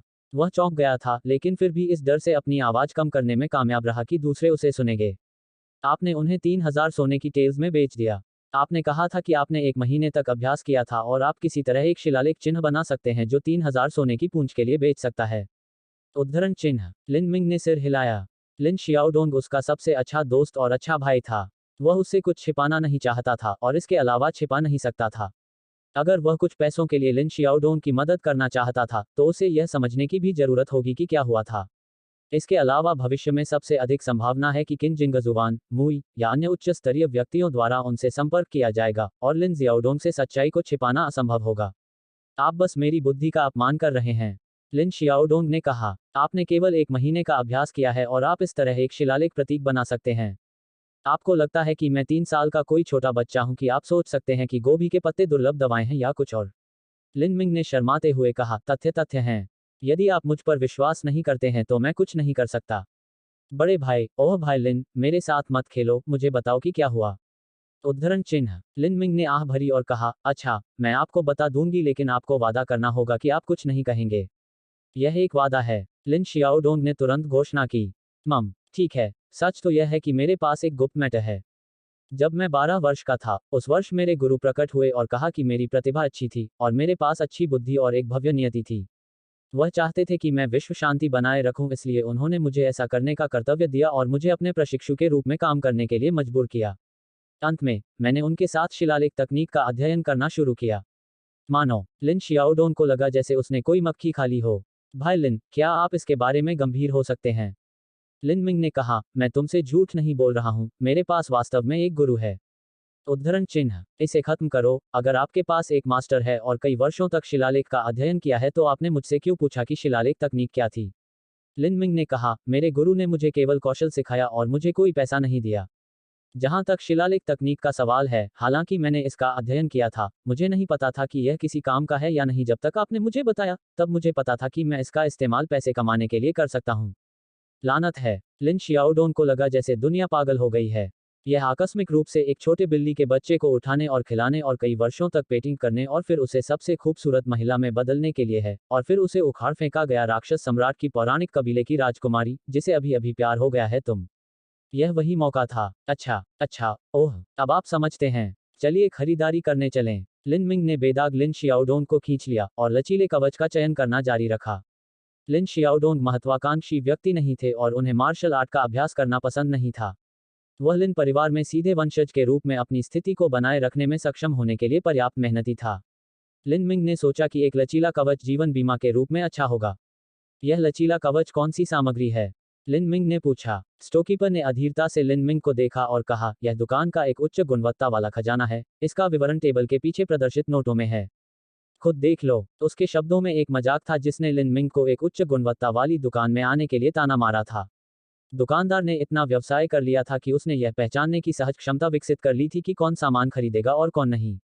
जब कोई अमीर और शक्तिशाली व्यक्ति दुकान पर आता तो वह उनका अभिवादन करता और उनकी सहायता करता, लेकिन जिनके पास पैसे नहीं होते थे, उन्हें अनदेखा कर देता था। लिन मिंग का उल्लेख नहीं करने के लिए वे न केवल साधारण दिखते थे, बल्कि कुछ दिनों पहले उन्हें कुछ बेचने की कोशिश में आए थे। Toilet paper. इस तरह का लड़का किसी भी तरह का अच्छा चरित्र होना असंभव था, इसलिए स्टोकीपर अधीर था। लिन मिंग उस जगह गई जहां लचीला कवच था और उसने विवरण पढ़ा। यह नर्म कवच 10,006 फुट लंबे शासक भान के साथ बनाया गया था। इसे गोल्डन वुड रूट रेशम के कई हजार तारों के साथ भी मिश्रित किया गया था और 20 से अधिक उन्नत क्राफ्टिंग तकनीकों के संयोजन से बनाया गया था। कीमत 392 सोने की टेल थी। इस प्रकार का उत्कृष्ट लचीला कवच खजाना था। यह शरीर परिवर्तन की चौथी परत तक हमलों का सामना कर सकता है, लेकिन चौथी परत के बाद यह आसानी से टूट जाएगी, इसलिए लिन मिंग को इसकी आवश्यकता नहीं थी। यह कुछ ऐसा था जो लिन शियाओडोंग के लिए काफी बेहतर था। वह तब तक देखता रहा जब तक कि उसकी नजर में कुछ नहीं आ गया। यह एक गोल्डन डियर की गोली और आत्मा इकट्ठा करने वाली गोली थी। अब से पहले लिन मिंग ने कोई गोली नहीं ली थी क्योंकि कीमत बहुत अधिक थी। शातिर जानवरों से औषधीय जड़ी बूटियों और कच्चे माल को मिलाकर और फिर उन्हें परिष्कृत करके गोलियां और छर्रे बनाए गए। यह केवल औषधीय जड़ी बूटियों या शातिर पशु सामग्री का उपयोग करने से कई गुना बेहतर था। इसके अलावा सूत्रों के कारण उन प्रभावों को प्राप्त करना संभव था जो औषधीय जड़ी बूटियां या शातिर पशु सामग्री स्वयं प्राप्त नहीं कर सकते थे। गोल्डन डियर गोलियां बहुत दुर्लभ थीं। वे 100 साल पुराने सुनहरे हिरण के भ्रूण से मुख्य घटक के रूप में बनाए गए थे और विभिन्न प्रकार की जड़ी बूटियों के साथ पूरक थे। स्वर्ण मृग दुर्लभ थे और इसके अलावा ज्यादातर दूरदराज के पहाड़ी जंगलों में पाए जाते थे। उनके लिए मुश्किल होना आसान नहीं था, और एक सुनहरे हिरण का भ्रूण लेना जितना मुश्किल लगता था उतना ही मुश्किल था। क्योंकि गोल्डन डियर की गोलियां हिरण के भ्रूण से परिष्कृत की गई थी, उनमें एक समृद्ध और सुगंधित जीवन शक्ति थी। इसके अलावा वे गर्भ के बाहर हवा के हॉटियन चरण से दूषित नहीं हुए थे। इस प्रकार शरीर की अशुद्धियों को दूर करना और आत्मबल और शारीरिक साधना में वृद्धि को बढ़ावा देना संभव था। इस तरह की गोली एक पीले चावल के आकार का अनाज था जिसका मूल्य 200 सोने का था। सोल गैदरिंग पैलेट को परिष्कृत करने के लिए कीमती कच्चे माल की भी आवश्यकता होती है। इसका मुख्य घटक 100 साल पुराना रक्त कवक था और गोली का मुख्य प्रभाव आत्मा शक्ति के अवशोषण को बढ़ाना और एक मार्शल कलाकार की खेती को गति देना था। इस तरह का पैलेट 200 सोने का भी था। यहां तक कुलीन परिवारों के कनिष्ठों को भी इसे खरीदने के लिए अपनी बचत का उपयोग करना पड़ा। लिन मिंग ने देखना बंद कर दिया क्योंकि उसने फैसला किया कि वह क्या खरीदना चाहता है। वह स्टोकीपर की ओर मुड़ा और कहा, मैं यह गोल्डन वुड रूट रेशम कीट कवच लूंगा। इसे मेरे लिए लपेटो। मैं 6 गोल्डन डियर पिल्स और 10 सोल गैदरिंग पिल्स, साथ ही इस सूची की सामग्री भी लूंगा। एक भी न चूकें। लिन मिंग ने यह कहा और एक सूची निकाली जिस पर विभिन्न प्रकार की सामग्री लिखी हुई थी। वे सभी शिलालेखों के लिए उपयोग किए जाते थे। उसने कुछ देर पहले देखा तो देखा कि वे सब यहाँ बिक चुके हैं। घर मार्शल वर्ल्ड अध्याय 26 निर्णायक। मार्शल वर्ल्ड अध्याय 26 निर्णायक। पिछला अध्याय। अगला अध्याय। अध्याय 26 निर्णायक। अल्पविराम अल्पविराम अल्पविराम। लिन मिंग की बातें सुनने और इस बहुत लंबी सूची को देखकर स्टोकीपर लाल हो गया। क्या इस देश के बेवकूफ़ों ने सोचा था कि 100 ट्रेजर हॉल कहीं ऐसा था जहां वह बस खेल सकता था? इतने बड़े ऑर्डर पर कम से कम कई हजार टन सोना खर्च होगा। ऐसा लग रहा था मानो यह छोटा लड़का बाजार में बोक चौया खरीद रहा हो। चंद हजार सोने की पूंछ खर्च करके उन कुलीन परिवारों के बेटे भी इतना खर्च नहीं कर पाएंगे। उसने सूची को अधीरता से लहराया और उसे काउंटर पर रख दिया। फिर कहा, मैं आप दोनों को एक चेतावनी देने जा रहा हूं। जो कोई भी जानबूझकर 100 ट्रेजर हॉल में परेशानी का कारण बनता है, उसके गंभीर परिणाम होंगे। उद्धरण चिन्ह, मैं तुम्हारी मां को चेतावनी दूंगा। लिन शियाओडोंग ने स्टोकीपर के हाथ पर अपना हाथ मारा। स्टोकीपर ने केवल कभी व्यापार किया था और उसके पास मार्शल आर्ट का अभ्यास करने की प्रतिभा नहीं थी, और लिन शियाओडोंग के जोर से थपथपाते हुए वह दयनीय रूप से चिल्लाया। आप। स्टोकीपर को विश्वास नहीं हो रहा था कि यह गुंडे 100 ट्रेजर हॉल में एक दृश्य पैदा करने की हिम्मत करेगा। देखो, कुतिया के छोटे बेटे, हम युवा स्वामी के पास पैसा है। जैसे ही लिन शियाओदोंग ने यह कहा, वह लिन मिंग के कपड़ों में पहुंच गया और सोने के बैंक नोटों को अपने सीने के पास ले गया। उसने उन्हें 100 जिन्स की ताकत से काउंटर पर पटक दिया और काउंटर हिल गया। हाथ में सोने के नोटों के साथ लिन शियाओडोंग का आत्मविश्वास छत से नीचे उतर गया। इस स्टोकीपर की आंखों में पहले से ही दर्द था। वह असभ्य आदमी को सबक सिखाने का यह मौका कैसे गंवा सकता था। गोल्डन बैंक नोट देखकर दुकानदार के होश उड़ गए। बिलों के उस ढेर में कुल रकम का हिसाब किताब करते करते उसकी आंखें चमक उठीं। वे प्रत्येक 1000 सोने की पूंछ के बैंक नोट थे। इसके साथ ही कुल राशि कम से कम कई हजार टेल्स होनी चाहिए। उन्होंने तुरंत महसूस किया कि सोने के नोट असली सौदा थे। जब तक वह एक बैंक में जाता था जो वाणिज्य मंडल का हिस्सा था, वह उन्हें सोने की पूंछ के लिए बदल सकता था। दुकानदार पूरी तरह से चौंक गया। उसने लिन मिंग और लिन शियाओडोंग को भी आकार दिया। ये दो छोटे लड़के किसी भी तरह से एक कुलीन परिवार के बच्चे नहीं थे। अभी कुछ दिनों पहले लिन मिंग एक गरीब लड़का था जो घर घर जाकर सिंबल पेपर बेच रहा था। वह अचानक इतने धन में कहां आ गया? क्या उसने वास्तव में उन प्रतीक पत्रों को बेच दिया था? यह असंभव था। एक प्रशिक्षु शिलालेखकर्ता के शिलालेख इतने पैसे में बेचने के लिए समझ से बाहर होंगे। दो अपस्टार्ट नोव्यू अमीर लड़के, उन्हें इस बात का एहसास नहीं था कि वे अचानक उच्च श्रेणी के पात्र थे और उनके सामने अभिमानी अभिनय कर रहे थे। दुकानदारों के दिल में केवल उदासी थी। लेकिन पैसा भगवान था और यह एक मंदिर था। उसने अपना हाथ रगड़ा जो अंगूर की तरह सूज गया था और मुस्कुरा दिया। सूची लेकर उसने झट से उसे स्कैन कर लिया। उस पर सूचीबद्ध सामग्री थी जो सस्ते नहीं थे। उन वस्तुओं के अलावा जो लिन मिंग चाहते थे, उन्होंने जल्दी से गणना की कि यह व्यापार लेन देन लगभग 6000 टन सोने का होगा। यह दो दुर्लभ खजानों की कीमत के बराबर था, और कमीशन से वह अपने लिए 120 सोने की पूंछ कमा सकता था। यह कोई छोटी संख्या नहीं थी। हालांकि उसका दिल अभी भी थोड़ा नाराज था, लेकिन यह इसके लायक नहीं था क्योंकि लाइन पर पैसे थे। तो दुकानदार ने झुककर प्रणाम किया और कहा, मेरे मूर्ख व्यक्ति ने ऐसे सम्मानित अतिथि को नहीं पहचाना। कृपया प्रतीक्षा करें, मैं तुरंत सब कुछ तैयार कर दूंगा। उद्धरण चिन्ह, स्टोकीपर का शरीर बहुत अधिक गैस से सुअर की तरह फूला हुआ था और फिर भी वह हवा की तरह चल रहा था। लिन मिंग विभिन्न प्रकार की सामग्री चाहता था जो सभी स्टो के अलग अलग हिस्सों में हो, लेकिन स्टोकीपर अपने पैरों पर तेज था और अपने हाथों से तेज था और जल्द ही सब कुछ एक साथ इकट्ठा कर लिया। स्टोकीपर ने एक उज्ज्वल मुस्कान के साथ कहा, दो सम्मानित अतिथि, कृपया माल की प्रामाणिकता की जांच करें। कुल 5800 सोने की पूंछ है। उद्धरण चिन्ह, सामानों के ढेर को देखकर लिन शियाओडोंग ने लिन मिंग से पूछा, क्या यह सब कुछ है, भाई लिन? उद्धरण चिन्ह, लिन मिंग ने कहा, हाँ, ऐसा लगता है कि यह बात है। अब तक लिन शियाओडोंग का मुंह फड़क गया और वह धूर्तता से मुस्कुराया और कहा, मुझे क्षमा करें, यह शर्मनाक है, लेकिन मैं भुगतान करने के लिए एक अलग स्टोकीपर को देखना चाहता हूं। उद्धरण चिन्ह, दुकानदार का प्रसन्न चेहरा तुरंत कठोर हो गया। 100 ट्रेजर हॉल जैसे उच्च श्रेणी के स्टोर में यह स्वाभाविक ही था कि एक स्टोकीपर की कीमत उसकी बेचने की क्षमता पर निर्भर थी। इसलिए यहाँ के सभी दुकानदारों ने अपने द्वारा बेचे गए सभी सामानों पर कमीशन लिया। लिन शियाओडोंग ने इसे समझा और घिनौने आदमी को कठिन समय देने का फैसला किया। कृपया थोड़ा और तेजी से आगे बढ़ें, हम इसे जल्द से जल्द पूरा करना चाहेंगे। स्टोकीपर ने महसूस किया कि लिन शियाओडोंग जानबूझकर उसके साथ खिलवाड़ कर रहा था, और उसका दिल गुस्से से भर गया। यदि किसी कुलीन घर के कनिष्ठ ने उस पर एक मजाक खेलने का फैसला किया था तो वह इसे सहन करेगा, लेकिन ये दोनों केवल कुछ नवनिर्मित हिक्स थे जो कुछ धन में आए थे। उन्हें अभी तक इतना अहंकारी होने का अधिकार नहीं था। वह खुद को उनकी दया पर कैसे रहने दे सकता है? उनकी आवाज ठंडी थी क्योंकि उन्होंने कहा, इस 100 खजाना हॉल में मैं अकेला एक स्टोकीपर हूं। कौन प्रस्तावित करता है कि मुझे दूसरा मिल जाए? तुम छोटे जोकर, हमसे झूठ बोलने की कोशिश मत करो। जल्दी करो और जाओ, नहीं तो मैं तुम्हारे मालिक से शिकायत करूंगा। उद्धरण चिन्ह, आगे बढ़ो। स्टोकीपर ने ठहाका लगाया। रोब जमाना। बेवकूफ ने सोचा कि वह मालिक को सिर्फ इसलिए देख सकता है क्योंकि वह चाहता है। वह कुछ और कठोर शब्द तैयार कर रहा था कि अचानक उसकी नजर किसी चीज पर पड़ी। सुनहरे बैंकनोटों में बैंगनी सुनहरे रंग का कार्ड था। यह वही कार्ड था जो मुई ने लिन मिंग को दिया था। VIP card.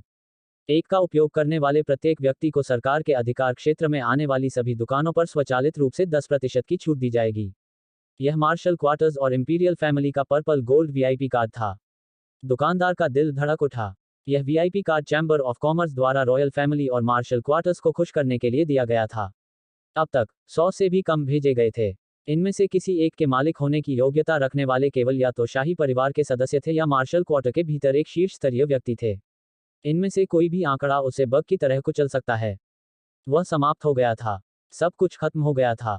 इन दो छोटे बदमाशों की पृष्ठभूमि और योग्यताएं पूरी तरह से वांछित थीं। यह भी संभव हो सकता है कि वे सम्राट के छोटे बेटे थे जो कुछ वेश धारण कर रहे थे और इंपीरियल प्लेस से बाहर खेलने के लिए बाहर आ रहे थे। FCK। उसकी किस्मत ऐसी थी कुत्ते की बकवास। दुकानदार मायूस हो गया। दो युवा स्वामी, यह दीन गलत और मूर्ख था और सजा का पात्र था।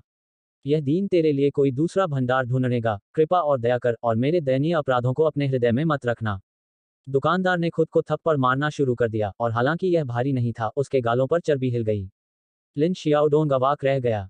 यह आदमी, क्या उसने कुछ पागल गोलियां लीं? स्टोकीपर डर और घबराहट के साथ चला गया और सौदा बंद करने के लिए एक और स्टोकीपर मिला। वह माफी मांगता रहा और आखिर में उन्हें वापस लाने के लिए एक गाड़ी भी बुला ली। जब वे लिन मिंग के आवास में लौटे तो लिन शियाओडोंग को यह नहीं पता था कि स्टोकीपर के कार्यों का कारण बैंगनी सोने का वीआईपी कार्ड था। उसने सोचा कि यह सोना ही था जिसने स्नोबी स्टोकीपर को अभिभूत कर दिया था, इसलिए इस समय उसका मूड बहुत अच्छा था। हा, यह मजेदार था। धिक्कार है, यह याद करते हुए कि दुकानदारों ने डरी हुई अभिव्यक्ति से वास्तव में मुझे हंसाना चाहा। भाई लिन, अगर आपको चोट नहीं लगी होती तो मैं उस 100 ट्रेजर हॉल के बॉस से शिकायत करता और उस छोटे से स्नोब को अपना बैकपैक करके चला जाता। उद्धरण चिन्ह। लिन मिंग वास्तव में स्पष्ट रूप से देख रहा था और जानता था कि जब दुकानदार ने बैंगनी सोने के वीआईपी कार्ड को देखा था तो उसकी अभिव्यक्ति बहुत बदल गई थी। वह भावना की एक सांस को रोक नहीं सका क्योंकि उसने सोचा था कि मार्शल क्वार्टर की शक्ति और प्रभाव जो समय के साथ जमा हुआ था, वह शाही परिवार से कम नहीं था। उन्होंने कहा, छोटे लोगों के जीने के तरीके छोटे होते हैं। चापलूसी और अशिष्टता वही थी जो उन्हें जीने के लिए सीखने के लिए मजबूर किया गया था। उनके प्रति इतना निर्दयी होने की जरूरत नहीं है। ज़ियाओडोंग, यह लचीला कवच और ये 3 स्वर्ण हिरन गोलियां आपके लिए हैं। गोल्डन डियपिल्स शरीर में अशुद्धियों को दूर करने में सक्षम थे। पहला सबसे प्रभावी था और बाद में प्रभावकारिता आधा हो गया। 3 से अधिक लेना आमतौर पर बेकार होगा। सोल गैदरिंग पैलेट के लिए उन्हें लेने की कोई सीमा नहीं थी, लेकिन यह केवल उन लोगों के लिए उपयुक्त था जो अभ्यास में मेहनती थे। लिन शियाओडोंग का स्वाभाविक रूप से उनके लिए कोई फायदा नहीं था। 3 स्वर्ण हिरन गोलियां और लचीले कवच ने लगभग 1000 टन सोने के मूल्य को जोड़ा। लिन शियाओडोंग के लिए यह एक बड़ी रकम थी और वह एक पल के लिए झिझकता रहा जब तक कि उसने लिन मिंग की कहानी के बारे में नहीं सोचा। अगर यह सच होता तो भविष्य में वह जितना कमाता था उसकी तुलना में 1000 सोने की तेल बाल्टी में केवल एक बूंद थी। यह सोचकर उसने वस्तुओं को स्वीकार किया और हंसते हुए कहा, तब मैं उन्हें बेशर्मी से स्वीकार करूंगा। भाई लिन, बाद में तुम मेरी सुरक्षात्मक छतरी बनोगे, हा। लिनमिंग मुस्कुराए और कहा, हम भाई हैं, हमारे बीच औपचारिकताओं की कोई जरूरत नहीं है। इसके अलावा उद्धरण चिन्ह। लीमिंग ने शेष 3000 सोने की टेल निकाल ली। जब परिवार के दूत अगली बार स्काई फॉर्चून सिटी में आए तो इसे मेरे माता पिता तक पहुंचाने में मेरी मदद करें और उन्हें रेस्तरां खरीदने के लिए कहें। उद्धरण चिन्ह। लिन मिंग के माता पिता ने अपना आधा से अधिक जीवन उस रेस्तरां में लगा दिया था और स्वाभाविक रूप से इसके प्रति उनका गहरा लगाव था। लिन मिंग ने पहले इसे खरीदकर उनकी मदद करने का सोचा। ठीक है, मुझे इस मामले को संभालने दो। जैसे ही लिन शियाओडोंग चले गए, लिन मिंग अकेले अपने कमरे में लौट आई। उसने कैलेंडर देखा और देखा कि 7 गहन मार्शल हाउस प्रवेश परीक्षा 50 दिन दूर थी। इन 50 दिनों में उसका पुनर्जन्म होना चाहिए। गोल्डन डियपिल या सोल गैदरिंग पैलेट के बावजूद, ये दवाएं सीधे मार्शल आर्टिस्ट की खेती को बढ़ाने में सक्षम नहीं थीं। पूर्व ने शरीर की अशुद्धियों को समाप्त कर दिया और बाद वाले ने आत्मा बल के साथ प्रशिक्षित करना आसान बना दिया। एक साथ मिलकर, वे उस दर को बढ़ा सकते हैं जिसका वह अभ्यास कर सकता है। जहां तक तौर पर खेती बढ़ाने की बात है, इन दवाओं को खरीदा जा सकता था, लेकिन उनके निहितार्थ थे कि उन्होंने आत्मशक्ति में और अधिक अशुद्धियां पैदा की। यद्यपि खेती में तेजी से वृद्धि होगी, नींव स्थिर नहीं होगी और इसे स्थिर करने के लिए नींव को मजबूत करने के लिए भारी मात्रा में समय खर्च करना होगा। इसलिए लिन मिंग ने इस तरह की दवा खरीदने में जल्दबाजी नहीं की। अल्पविराम। उस समय लिन मिंग ट्रीटॉप्स में से थी और आखिरकार उसने पहली गोल्डन डियर गोली लेना शुरू कर दिया था। हालांकि गोल्डन डियर की गोली महंगी थी, लेकिन वास्तव में यह कोई दुर्लभ दवा नहीं थी। हालांकि लिन मिंग शिलालेख तकनीकों के साथ दवा की शक्ति को बढ़ाना जानता था, लेकिन गोल्डन डियर पिल के लिए यह आवश्यक नहीं था, इसलिए उसने उन्हें सीधे खा लिया। लिन मिंग ने लकड़ी के एक बड़े बैरल को पानी से भर दिया था। उसने अपने कपड़े उतारे और फिर अंदर कूद गया। उसके शरीर में दवा घुलने लगी। वह अपने सीने में घूम रही गर्मी का प्रवाह महसूस कर सकता था। लिन मिंग ने ट्रू प्राइमल केयर्स फॉर्मूला का ध्यान और परिक्रमा शुरू की। उसके शरीर में आत्मिक शक्ति का संचार हुआ और स्वर्ण मृग पुलाव उनके प्रयोग का प्रदर्शन करने लगा। प्रभावों की शुरुआत के साथ लिन मिंग को हल्की झुनझुनी सनसनी महसूस हुई और उसका शरीर शुद्ध होने लगा। एक मार्शल कलाकार का शरीर, जब से वह गर्भ से आता है, लगातार दुनिया की दूषित हवा के संपर्क में रहेगा। इस तरह की हवा हर सांस में निहित थी, उनके द्वारा खाए गए अनाज में, नदियों और नालों और झीलों में जो उन्होंने पिया था। यह अवश्यंभावी था कि अशुद्धियां शरीर में जमा हो जाएंगी। गोल्डन डियर पिल्स में हिरण के भ्रूण से ज़ियांटियन हवा का एक संकेत था और इस तरह वे शरीर को शुद्ध कर सकते थे। लिन मिंग पूरी रात लकड़ी के बैरल में पड़ी रही। पानी की सतह चिकना काले तेल से झिलमिलाने लगी। यह लिन मिंग की अशुद्धता थी। एक कुलीन परिवार का कनिष्ठ इस प्रक्रिया को 12 साल की उम्र में शुरू कर देगा। उनके शरीर के तंदुरुस्त और शुद्ध होने के बाद वे मार्शल आर्ट का अभ्यास करेंगे। दुर्लभ औषधियों के स्नान में भिगोना उनके लिए सामान्य बात थी और उनके शरीर में स्वाभाविक रूप से कम अशुद्धियां थीं और आत्मा की शक्ति को एकीकृत करना बहुत आसान होगा। यहां तक अगर वे लिन मिंग जैसे ग्रेड 3 के टैलेंट थे तो भी उन्हें इन जूनियर्स के साथ तालमेल बिठाना मुश्किल होगा। भोर में लिन मिंग ने आखिरकार अपनी आंखें खोलीं। स्वर्ण मृग की गोली उसके द्वारा पूरी तरह से अवशोषित कर ली गई थी और उसका शरीर शुद्ध हो गया था। लिन मिंग ने फिर से ट्रू केयर्स प्राइमल फॉर्मूला को घुमाया। उसके शरीर में आत्मिक शक्ति का संचार करना वास्तव में आसान था। लिन मिंग को कुछ और भी मिला। ऐसा लग रहा था कि आत्मा की शक्ति उसके पूरे शरीर में फैल गई थी। यह शरीर परिवर्तन के दूसरे चरण का प्रारंभिक चरण था। लिन मिंग आखिरकार बॉडी ट्रांसफॉर्मेशन के दूसरे चरण में पहुंच गई थी। घर मार्शल वर्ल्ड अध्याय 27 परीक्षा प्रारंभ। मार्शल वर्ल्ड अध्याय 27 परीक्षा प्रारंभ। पिछला अध्याय। अगला अध्याय। अध्याय 27 परीक्षा प्रारंभ। अल्पविराम अल्पविराम अल्पविराम। लिन मिंग ने राहत की सांस ली। वह पहले ही शारीरिक परिवर्तन के पहले चरण के चरम पर पहुंच चुका था और दूसरे चरण तक पहुंचने से केवल एक छोटा कदम दूर था। स्वर्ण मृग की गोली के बिना भी उसे दूसरे चरण में पहुंचने में अभी कुछ ही दिन हुए होंगे। शारीरिक परिवर्तन का पहला चरण शक्ति प्रशिक्षण था, जहां वास्तविक सार मुख्य रूप से मांसपेशियों में केंद्रित था और शरीर परिवर्तन के दूसरे चरण के आगमन के साथ यह पूरे शरीर में फैलने और फैलने लगा। न केवल ताकत बढ़ेगी बल्कि शरीर की ताकत भी एक पायदान ऊपर उठ जाएगी। यद्यपि कोई अपराजय नहीं होगा। यह कहना कठिन नहीं होगा कि पहले जो तलवार आपको आसानी से छेदती होगी वह आपको केवल एक मामूली चोट देगी।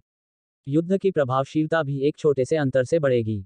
हालांकि आधे साल पहले जुयान केवल शारीरिक परिवर्तन के तीसरे चरण के चरम पर था। वह केवल शारीरिक परिवर्तन के दूसरे चरण तक ही पहुंचा था और भले ही यह जुयान की तुलना में शक्तिशाली प्राइमल केयर्स फॉर्मूला की शक्ति के साथ था, फिर भी उनके बीच बहुत बड़ी असमानता थी। और यह उस आधे साल की छूट थी जब जुयान प्रशिक्षण ले रहा था। वह चौथी कक्षा की प्रतिभा थी, इसलिए उसकी अभ्यास गति भी उतनी ही तेज थी। हालांकि वह अभी तक सोया नहीं था। लिन मिंग अभी टूटा था और तरोताजा महसूस कर रहा था और बिल्कुल भी थका हुआ या नींद नहीं ले रहा था। वह तुरंत बाहर भागा और जोऊ पर्वत की ओर चल पड़ा। The Great Clarity Pavilion was a few miles distance from the glade that Lin Ming usually practiced at. Even running there at breakneck speed, it would have taken the time to burn 2 sticks of incense to cross the distance. But now that he had broken through to the second stage of body transformation, time it took was less than half. Lin Ming was exceptionally happy at this moment. After he reached his usual spot, Lin Ming tossed his knapsack on the ground. In it was the materials for medicines and also bandages. The medicine was not the cheap stuff, they were all rare and precious medicines. Even the bandages had been steeped in black bone grass juice, which provided an extra healing effect. With this kind of luxurious medicine, he did not have to worry about internal injuries. Lin Ming was able to enjoy practicing with all his heart. Lin Ming ate a soul gathering pellet to increase the rate he absorbed true essence. Lin Ming began to practice both the true primal chaos formula and the chaotic virtues combat meridians. In Sky Spill continent, within those that practiced martial arts, having the strength of a 1000 genes was considered a small accomplishment. Then the martial artist would go through altering muscle, bone forging, and pulse condensation. By the time the body transformation was completed, a martial artist's strength could amount to 8000 genes, in which a small percent who were born with divine heavenly strength, their strength could amount to 10,000 genes. This was the limit of strength. Even if one were a Hautian master, their strength would not grow, they could only raise their true essence. Then after reaching Xianshan, including the levels above, they would understand the true essence, and cultivate the soul. This was considered the correct path of martial arts. But recorded in the chaotic virtues combat meridians, having a strength of 1000 genes was only a beginning. Those who just entered should reach 10,000 genes, and those with a small bit of accomplishments could reach 100,000 genes of strength.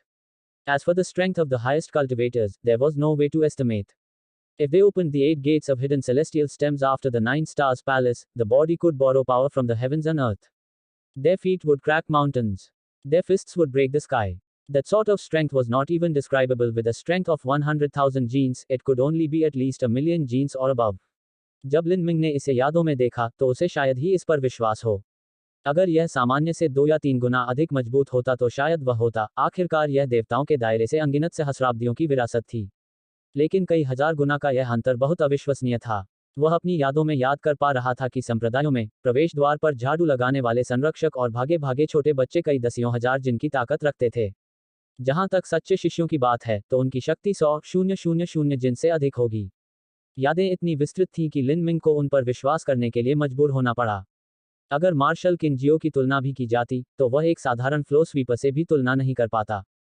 हालांकि इस तरह की ताकत लिन Ming के लिए बहुत दूर थी, क्योंकि अगर यह कहा जाता था कि टेम्परिंग मैरो से पल्स कंडेंसेशन तक का कदम मुश्किल था, तो टेम्परिंग मैरो से छिपे हुए आकाशीय तने और 9 स्टार पैलेस के 8 द्वार खोलने का कदम था और भी ज्यादा। लिन मिंग की तो बात ही छोड़िए, उसकी यादों से वह जानता था कि इन संप्रदायों के कई शिष्य इस अवस्था में फंसे हुए थे। स्काई फॉर्चून किंगडम की तुलना में इसे हॉटियन से जियांटियन तक चढ़ने की तुलना में अधिक कठिन कहा जा सकता है। लिन मिंग ने यह सब सोचा और एक गहरी सांस ली। इन पर संभवतः विचार करना जल्दबाजी होगी। अब उसे जो करना था वह था अराजक गुणों का मुकाबला मेरिडियन की बुनियादी क्षमताओं का अभ्यास करना और कम से कम सिल्क की तरह बहने के शक्ति प्रशिक्षण के चरण को प्राप्त करना। सिल्क की तरह बहना, जहां कोई एक पेड़ को घूंसा मार सकता है और उसकी छाल को अछूता छोड़ सकता है, जबकि अंदर से गूदा बना सकता है। हालांकि यहाँ बड़े की यादें थोड़ी धुंधली थीं, लिन मिंग अभी तक इस अवस्था तक नहीं पहुंची थी और केवल इसके पीछे के रहस्यों को स्वयं समझने का प्रयास कर सकती थी। अल्पविराम। स्काई फॉर्चून सिटी के दक्षिण पूर्व में सशस्त्र गार्डों का एक दस्ता था जो अलर्ट पर खड़ा था। एक युवक बेहतरीन रेशमी कपड़े पहने और कमर पर बंधी एक लंबी लंबी तलवार के साथ गलियारे में खड़ा हो गया और चारों ओर देखा जैसे वह किसी की प्रतीक्षा कर रहा था। जैसे ही एक धूप समय बीत गया, एक अन्य युवक मेल कवच और हेलमेट पहने दालान के अंत में चला गया। वह 20 साल से थोड़ा अधिक का लग रहा था। हालांकि उनका कद राजसी नहीं था, लेकिन उनका कदम शांत था और उनकी सांसें सुकून भरी थीं। वह एक मास्टर के रूप में दिखाई दिया। रेशम के कपड़े पहने युवा ने इस आदमी को देखा और खुशी से मुस्कुराया। उसने तुरंत उसका स्वागत किया। बड़े भाई, तुम लौट आए हो। पापा जरूर खुश होंगे। वह पिछले 3 वर्षों में सीमा पर आपकी सफलताओं से बहुत संतुष्ट थे। रेशमी वस्त्र पहने युवा सभी मुस्कुरा रहे थे। वह व्यक्ति था जिसने लिन मिंग के हाथों 1000 टन सोना खो दिया था और उसका नाम वांग येगाओ उल्टा पड़ा था। वांग येगाओ दयनीय था। हालांकि उसने इस खबर को दबाने और इसे फैलने से रोकने की कोशिश की थी, फिर भी उसके पिता को पता चल गया था। इस बात को लेकर जनरल वांग भड़क गए थे। वह नाराज नहीं था कि वांग येगाओ ने जुए का दांव लगाया, लेकिन वह हार गया। न केवल वह हार गया, बल्कि वह शारीरिक परिवर्तन के पहले चरण में एक लड़के से हार गया था और उसका नाम उल्टा रखा गया था। वह बस परिवार के नाम के लिए एक बड़ी शर्म की बात थी। वांग जुजू ने एक आदेश जारी किया था कि उसे 2 महीने के लिए कैद किया जाए और अभी अभी बाहर निकला था। वांग येगाओ के जीवन पर 2 महीने का कारावास कठिन था। वह मांस नहीं खा सकता था, वह वेश्यालय नहीं जा सकता था, वह दूसरों को आतंकित करने के लिए अपने छोटे मंत्रियों का नेतृत्व नहीं कर सकता था, और उसे सैन्य क्लासिक्स पढ़ना पड़ता था और दैनिक स्कूल का काम पूरा करना पड़ता था। वांग येगाओ इन चीजों से एक जुनून के साथ नफरत करता था और यह सब लिन मिंग के कारण था। वह बस इस पीड़ा को निगल नहीं सका। लेकिन वांग येगाओ को लिन मिंग से निपटने का कोई तरीका नहीं पता था। उसके पास सेना के पास कोई वास्तविक शक्ति नहीं थी और न ही वह खुद लिन मिंग को हरा सकता था। जहां तक बदमाशों की बात है जो उसके दोस्त थे, उनमें से एक भी लिन मिंग का मैच नहीं था। इसके अलावा उसके पिता ने उसका पस काट दिया था, इसलिए उसके पास किसी को काम पर रखने का साधन नहीं था। सीधे शब्दों में कहें तो वह लिन मिंग के लिए कुछ नहीं कर सकता था। आज तक यानी उसका बड़ा भाई वापस आ गया और वांग येगाओ लगभग रो पड़ा। उसने महसूस किया कि उसका अवसर आखिरकार आ गया है, इसलिए उसने अपने भाई के आने की बहुत देर तक प्रतीक्षा की ताकि वह शिकायत कर सके। वांग यिमिंग ने दयनीय वांग येगाओ को देखा। दोनों मुख्य परिवार के बेटे थे और एचडी एक ही पिता और माता थे। स्वाभाविक रूप से वह अपने छोटे भाई को समझ गया। उन्होंने कहा, आपने उस शर्त के बारे में चर्चा करने के लिए मेरा इंतजार किया जो आपने हार गई थी। जनरल वांग ने इस बारे में वांग येगाओ को चेतावनी दी थी और दंडित किया था, इसलिए स्वाभाविक रूप से वह इसके बारे में बहुत स्पष्ट थे। वांग येगाओ ने ऊपर देखा। बड़े भाई छोटी छोटी बातों को अच्छी तरह समझते हैं, वास्तव में उग्र। पहले उसने मेरे नौकर को मारा और फिर शर्त में धोखा दिया। इतना ही नहीं, उन्होंने हमारे फौजी परिवार का अपमान किया। वांग यिमिंग ने सुना और जानता था कि उसका छोटा भाई बेशर्म था और तर्कहीन स्पष्टीकरण दे रहा था। उसने अधीरता से कहा, बकवास काट दो। आपको लगता है कि मुझे नहीं पता कि आप क्या चाहते हैं। तुम चाहते हो कि मैं तुम्हारा बदला लूं। बड़े भाई वास्तव में एक अद्वितीय नायक हैं। उस आदमी की देखभाल करना छोटी उंगली उठाने जैसा है। वांग यिमिंग ने कहा, मैं एक प्रतिष्ठित सैन्य कमांडर हूं, और आप चाहते हैं कि मैं शारीरिक परिवर्तन के पहले चरण में किसी बच्चे से छुटकारा पाने में आपकी मदद करूं। क्या यह एक मजाक है जिस पर मुझे हंसना चाहिए? वांग यीगाओ थोड़ा मुस्कुराया। हाँ, यह थोड़ा अधिक है। मुर्गे को मारने के लिए बैलों के चाकू का इस्तेमाल नहीं करना चाहिए। बड़े भाई, क्या तुम्हारे पास 4 शक्तिशाली हथियारबंद पहरेदार नहीं हैं? उन्हें जाने देना भी वही है। मेरे पिता स्काई फॉर्चून सिटी के सशस्त्र बलों के कप्तान हैं। राजगद्दी टलने वाली है, अब संवेदनशील समय है। आप चाहते हैं कि मैं राष्ट्रीय राजधानी में गिरफ्तारी के लिए सशस्त्र बलों के गार्ड का इस्तेमाल करूं? आप वास्तव में इस तरह की बेतुकी बात करना चाहते हैं? आपको क्या लगता है कि परिणाम क्या होंगे? मुझे लगता है कि आपके 2 महीने का कारावास काफी लंबा नहीं था। वांग यिमिंग ने इन शब्दों को चिल्लाया और वांग येगाओ पर अधिक ध्यान नहीं दिया। अपनी एड़ी की बारी के साथ वह चला गया। वांग येगाओ अपनी नाराजगी को शांत करने के लिए वहीं खड़ा रह गया था। उसे ऐसा नहीं था कि उसका अपना भाई भी उसे इतनी जोर से डांटेगा। उसने अपनी मुट्ठी और दांत तब तक जकड़े रहे जब तक वह काम नहीं रहा था। FCK, स्काई फॉर्चून सिटी में मेरे साथ ऐसा अन्याय कभी नहीं हुआ। लिन मिंग, अगर मैं तुम्हें अपंग नहीं करता तो मेरा अंतिम नाम वांग नहीं है। उद्धरण चिन्ह, अल्पविराम, अल्पविराम, सूर्योदय, सूर्यास्त, 50 बादल दिन चुपचाप बीत गए। जो पर्वत में, एक युवा लड़का ग्लेड में शैडो बॉक्सिंग कर रहा था। पहाड़ की हवा गरज रही थी, लेकिन युवा लड़कों की मुट्ठियों से आने वाली आवाजें पहाड़ों पर छा गईं। टकराना। युवक ने जैसे ही लकड़ी के खंभे को अपने सामने मुक्का मारा, हवा में एक पेंट बज उठा। भले ही लकड़ी के खंभे को और अधिक टिकाऊ बनाने के लिए विशेष दवाओं के साथ डाला गया था, लेकिन यह उस एक मुट्ठी से आधा टूट गया। मुक्का खत्म होने पर, धूल के उतरने का इंतजार न करते हुए, उसने अपने पैर को नीचे की ओर मार दिया और लकड़ी के खंभे को आधा कर दिया। हालांकि मैं अभी भी सिल्क की तरह प्रवाह को समझने में सक्षम नहीं हूं, फिर भी मैं ट्रू प्राइमल कैस फॉर्मूला के पहले चरण के साथ कुछ छोटी सफलता तक पहुंच गया हूं और मेरे शरीर परिवर्तन के दूसरे चरण को बहुत अच्छी तरह से समेकित किया गया है। मेरी ताकत कम से कम 2600 जिन होनी चाहिए। यह युवक लिन मिंग था। इन 50 दिनों में, लिन मिंग लगातार पहाड़ों में प्रशिक्षण ले रही थी। उनके पास असीमित कीमती दवाएं थीं और उन्होंने आत्मा इकट्ठा करने वाले छर्रों में से 20 ले लिए थे। इस बड़े पैमाने पर सोने की खपत के कारण, लिन मिंग ने उनके लिए भुगतान करने के लिए एक शिलालेख चिन्ह भी बेचा था। हालांकि, इतनी सारी दवाओं के बावजूद, लिन मिंग अभी भी शरीर परिवर्तन के तीसरे चरण, विसरा प्रशिक्षण तक नहीं पहुंच पाई थी। अराजक गुणों का मुकाबला मेरिडियन, एक ठोस नींव बनाने पर केंद्रित है। यह ऐसा कुछ नहीं था जहां कोई जल्दबाजी में आगे बढ़े। 50 दिन हो गए। कल सेवेन प्रोफाउंड मार्शल हाउस की प्रवेश परीक्षा होगी। मुझे पास होने में कोई दिक्कत नहीं होनी चाहिए। लिन मिंग ने एक बड़ी चट्टान से अपने कपड़े उठाते हुए कहा। उन्होंने नदी में जल्दी से नहा भी लिया। चमकते सूरज के नीचे, लिन मिंग की मांसपेशियां सम्मिलित रूप से ठोस थीं। प्रकाश ने उनकी त्वचा को चमक से भर दिया, और यह एक सौंदर्य शक्ति से भर गया। वह अपनी शक्ति के चरम पर एक कोमल चीते की तरह था। इस पीठ को देखने मात्र से ही यह विश्वास करना कठिन था कि यह 15 वर्ष के एक युवा लड़के की काया और आत्मा थी। खुद को धोने के बाद, लिन मिंग ने अपने कपड़े पहने और पहाड़ से निकल गए। उसने तेजी से अपने आप को लॉन्च किया जैसे कि एक खरगोश का पीछा करते हुए एक बाज प्रकाश की चमक की तरह उसकी गति, और कुछ ही सांसों में वह हसीन जंगल में गायब हो गया। घर मार्शल वर्ल्ड अध्याय 28 षड्यंत्र। मार्शल वर्ल्ड अध्याय 28 षड्यंत्र। पिछला अध्याय। अगला अध्याय। खेले मात्रा रात के 12:01 रात के 12:19 ट्रुवितपूर्ण स्क्रीन। अध्याय 28 षड्यंत्र। अल्पविराम, अल्पविराम, अल्पविराम। हर साल, पतझड़ की शुरुआत और वसंत की शुरुआत में, सेवन प्रोफाउंड मार्शल हाउस में संभावित रंगरूटों की उनकी परीक्षा होती थी। यह स्काई फॉर्चून किंगडम के उन युवाओं का भी सबसे महत्वपूर्ण दिन था जिन्होंने मार्शल आर्ट में खेती की। उनके लिए, सेवन प्रोफाउंड मार्शल हाउस अंतिम लक्ष्य था। यदि वे उस तक पहुंच जाते, तो वे एक ऐसा अजगर बन सकते थे जो एक ही बंधन से आकाश को छू सकता था। सेवन प्रोफाउंड मार्शल हाउस में प्रवेश करने से, संसाधन महत्वपूर्ण थे, लेकिन यह विरासत और विरासत कौशल नियमावली थी, जिस पर सभी का ध्यान गया। विरासत में मिली कौशल नियमावली कई वर्षों में जमा हुई थी और उनमें उन अनुभवों की परिणति थी जो सभी पूर्ववर्ती मार्शल आर्ट सीनियर्स ने सीखे थे। इन अनुभवों के बिना, अगर कोई खुद मार्शल आर्ट सीखने की कोशिश करता है, तो यह वास्तव में सड़कों पर बकवास करने वाला मूर्ख होगा। लेकिन उपलब्ध कौशल नियमावली हमेशा बहुत लोकप्रिय और भरोसेमंद थी, लेकिन वास्तविक उच्चतम गुणवत्ता वाली वास्तविक वस्तुएं केवल संप्रदायों में ही पाए और विरासत में मिलीं। वंशानुक्रम की इस पद्धति पर संप्रदायों का कड़ाई से नियंत्रण था। यदि उन्हें एक संकेत भी मिल जाए कि एक शिष्य ने उनके कौशल नियमावली के रहस्यों को उजागर कर दिया है, तो एक हल्का दंड उनकी खेती का विनाश होगा। भारी सजा के परिणामस्वरूप तत्काल निष्पादन होगा। कौशल नियमावली को विरासत में प्राप्त करना बहुत कठिन था। उन्हें लिप्यंतरण और नकल करना अकल्पनीय रूप से कठिन था। मार्शल आर्ट का रास्ता गहरा और गूढ़ है। सार का प्रवाह और उसके बाद की भावनाएं, खेती का मार्ग। इन सच्चे सार संग्रह कौशल को शब्दों के साथ वर्णित नहीं किया जा सकता था। इसलिए वास्तविक दुर्लभ कौशल नियमावली पुस्तकों में दर्ज नहीं की गई थी और कागज को प्रतिलेखित करने में असमर्थ थे। कौशल नियमावली आमतौर पर जेड पर्चियों पर दर्ज की जाती थी। प्रत्येक छोटी जेड पर्ची में रहस्यमय और रहस्यमय जानकारी का खजाना होता है। यहाँ तक एक मैनुअल में केवल एक सामान्य विचार हो सकता है कि अंदर क्या समझाया जा सकता है। यदि कोई जेड स्लिप पर रहस्यों को उकेरना चाहता है तो उसे कौशल मैनुअल की पूरी समझ होनी चाहिए। उस समय भी इसे प्राप्त करना वास्तव में कठिन था और इसके अतिरिक्त बहुत अधिक समय और ऊर्जा खर्च करनी पड़ी। कौशल नियमावली भी सभी को समझ नहीं आ रही थी।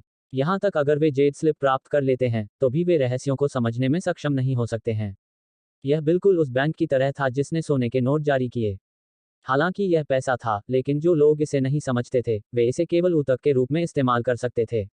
इसलिए जेड पर्चियां जिनमें ये प्राचीन नियमावली शामिल थी, बहुत कम थी और बाजार में कीमत की परवाह किए बिना उन्हें प्राप्त नहीं किया जा सकता था। यही कारण था कि सेवन प्रोफाउंड मार्शल हाउस युवा मार्शल कलाकारों को प्रवेश करने की इच्छा से पागल करने में सक्षम था। हालांकि ये चयन की शर्तें कठोर थीं और हर साल अनिवार्य रूप से बड़ी संख्या में महत्वाकांक्षी मार्शल कलाकार थे जो चुने जाने में विफल रहे। लिन मिंग के पास स्वयं उच्चतम गुणवत्ता वाला बॉडी ट्रांसफॉर्मेशन स्किल मैनुअल था, अराजक गुण कॉम्बैट मेरिडियन, इसलिए स्वाभाविक रूप से उन्हें सेवन प्रोफाउंड मार्शल हाउस विरासत या विरासत में कोई दिलचस्पी नहीं थी। वह जिस कारण से प्रवेश करना चाहता था वह लैन यूनुए के कारण नहीं था। मार्शल आर्ट के शिखर को आगे बढ़ाने के लिए अपना जीवन समर्पित करने का निर्णय लेने के बाद लैन यूनुए की बात अब उसके दिल में अशांति पैदा नहीं कर सकती थी। Lin Ming seven profound martial house में प्रवेश करना चाहता था क्योंकि उसे अभ्यास संसाधनों की आवश्यकता थी। संसाधन दवाएं या जड़ी बूटियां नहीं थे, बल्कि ऐसे विशेष क्षेत्र थे जहां कोई व्यायाम कर सकता था। ये क्षेत्र विशेष क्षेत्र या तो सरणी व्यवस्था के माध्यम से बनाए गए थे या विशेष पर्यावरणीय क्षेत्र थे जो कि जियांटियन चिकित्सकों द्वारा बनाए गए थे। वे मनुष्यों को दुगने परिणाम और आधे प्रयास के साथ खेती करने की अनुमति देने में सक्षम थे। लेकिन सबसे महत्वपूर्ण मार्शल कौशल थे। एक मार्शल कलाकार के लिए मार्शल कौशल महत्वपूर्ण थे क्योंकि वे सीधे तौर पर उनके युद्ध शक्ति के स्तर से जुड़े थे। लिन मिंग कुछ मार्शल कौशल भी जानता था जो उसने बड़े की स्मृति के टुकड़े से अवशोषित कर लिए थे। उन यादों में 3 या 4 मार्शल कौशल थे जो उसने देखे थे, लेकिन वे अधूरे थे। सच्चाई यह थी कि भले ही वे मार्शल कौशल अधूरे थे, वे वास्तव में देवताओं के दायरे में भी शीर्ष स्तरीय मार्शल कौशल थे। कहने की जरूरत नहीं है कि वे अधूरे संस्करण भी स्काई फॉर्चून किंगडम से कहीं बेहतर थे। लेकिन यह अफसोस की बात थी कि जिन 3 से 4 मार्शल कौशलों को लिंग मिंग जानता था वे शुरू से ही अभ्यास करना असंभव था।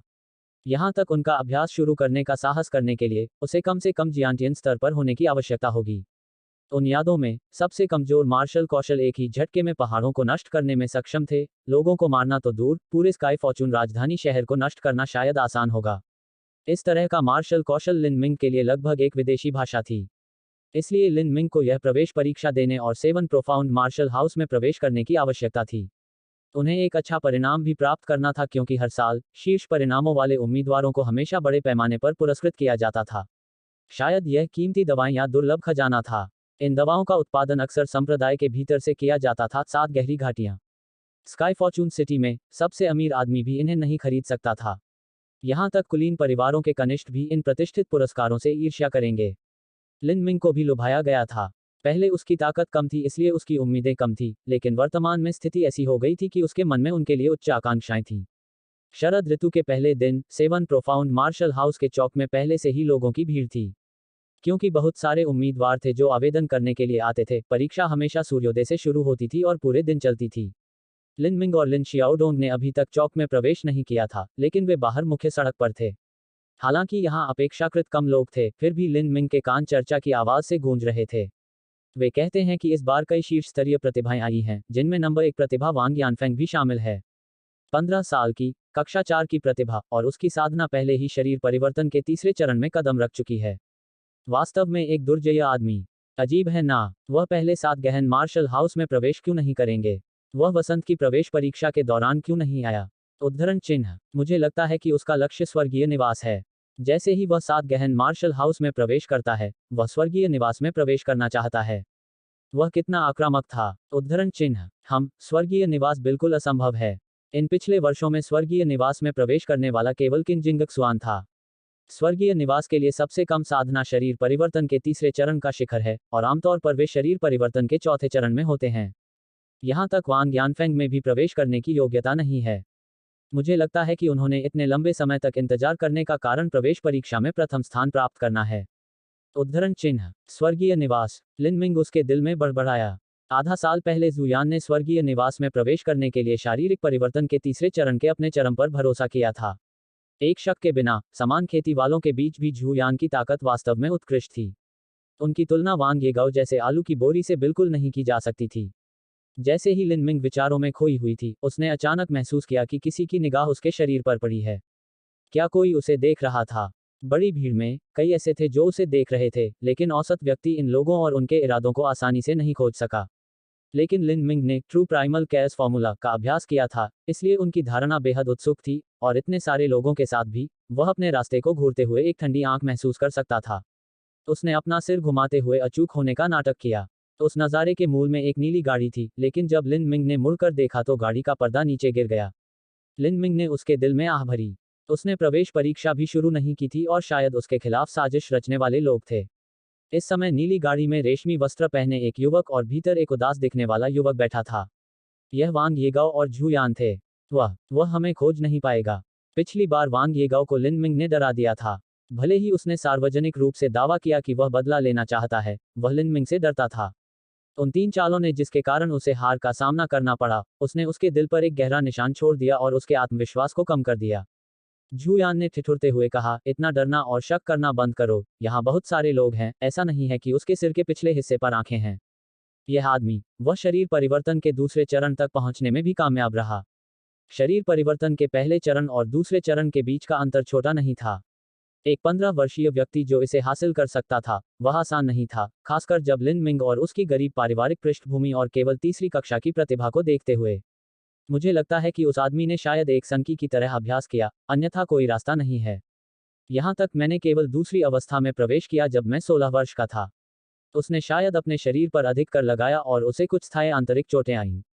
इस तरह के मूर्ख, कुछ वर्षों में वह एक सब्जी से अलग नहीं होगा। उद्धरण चिन्ह वांग येगाओ ने शातिर शाप दिया। जुयान ने अपने दिल में इस चापलूस को तुच्छ जाना।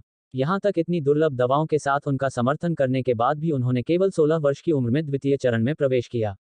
इतना ही नहीं, उनका मुकाबला स्तर पूरी तरह से कमजोर है। अगर उसके पिता स्काई फॉर्चून सिटी के सेना प्रमुख नहीं होते, तो जुयान उस पर ध्यान देने से भी कतराते।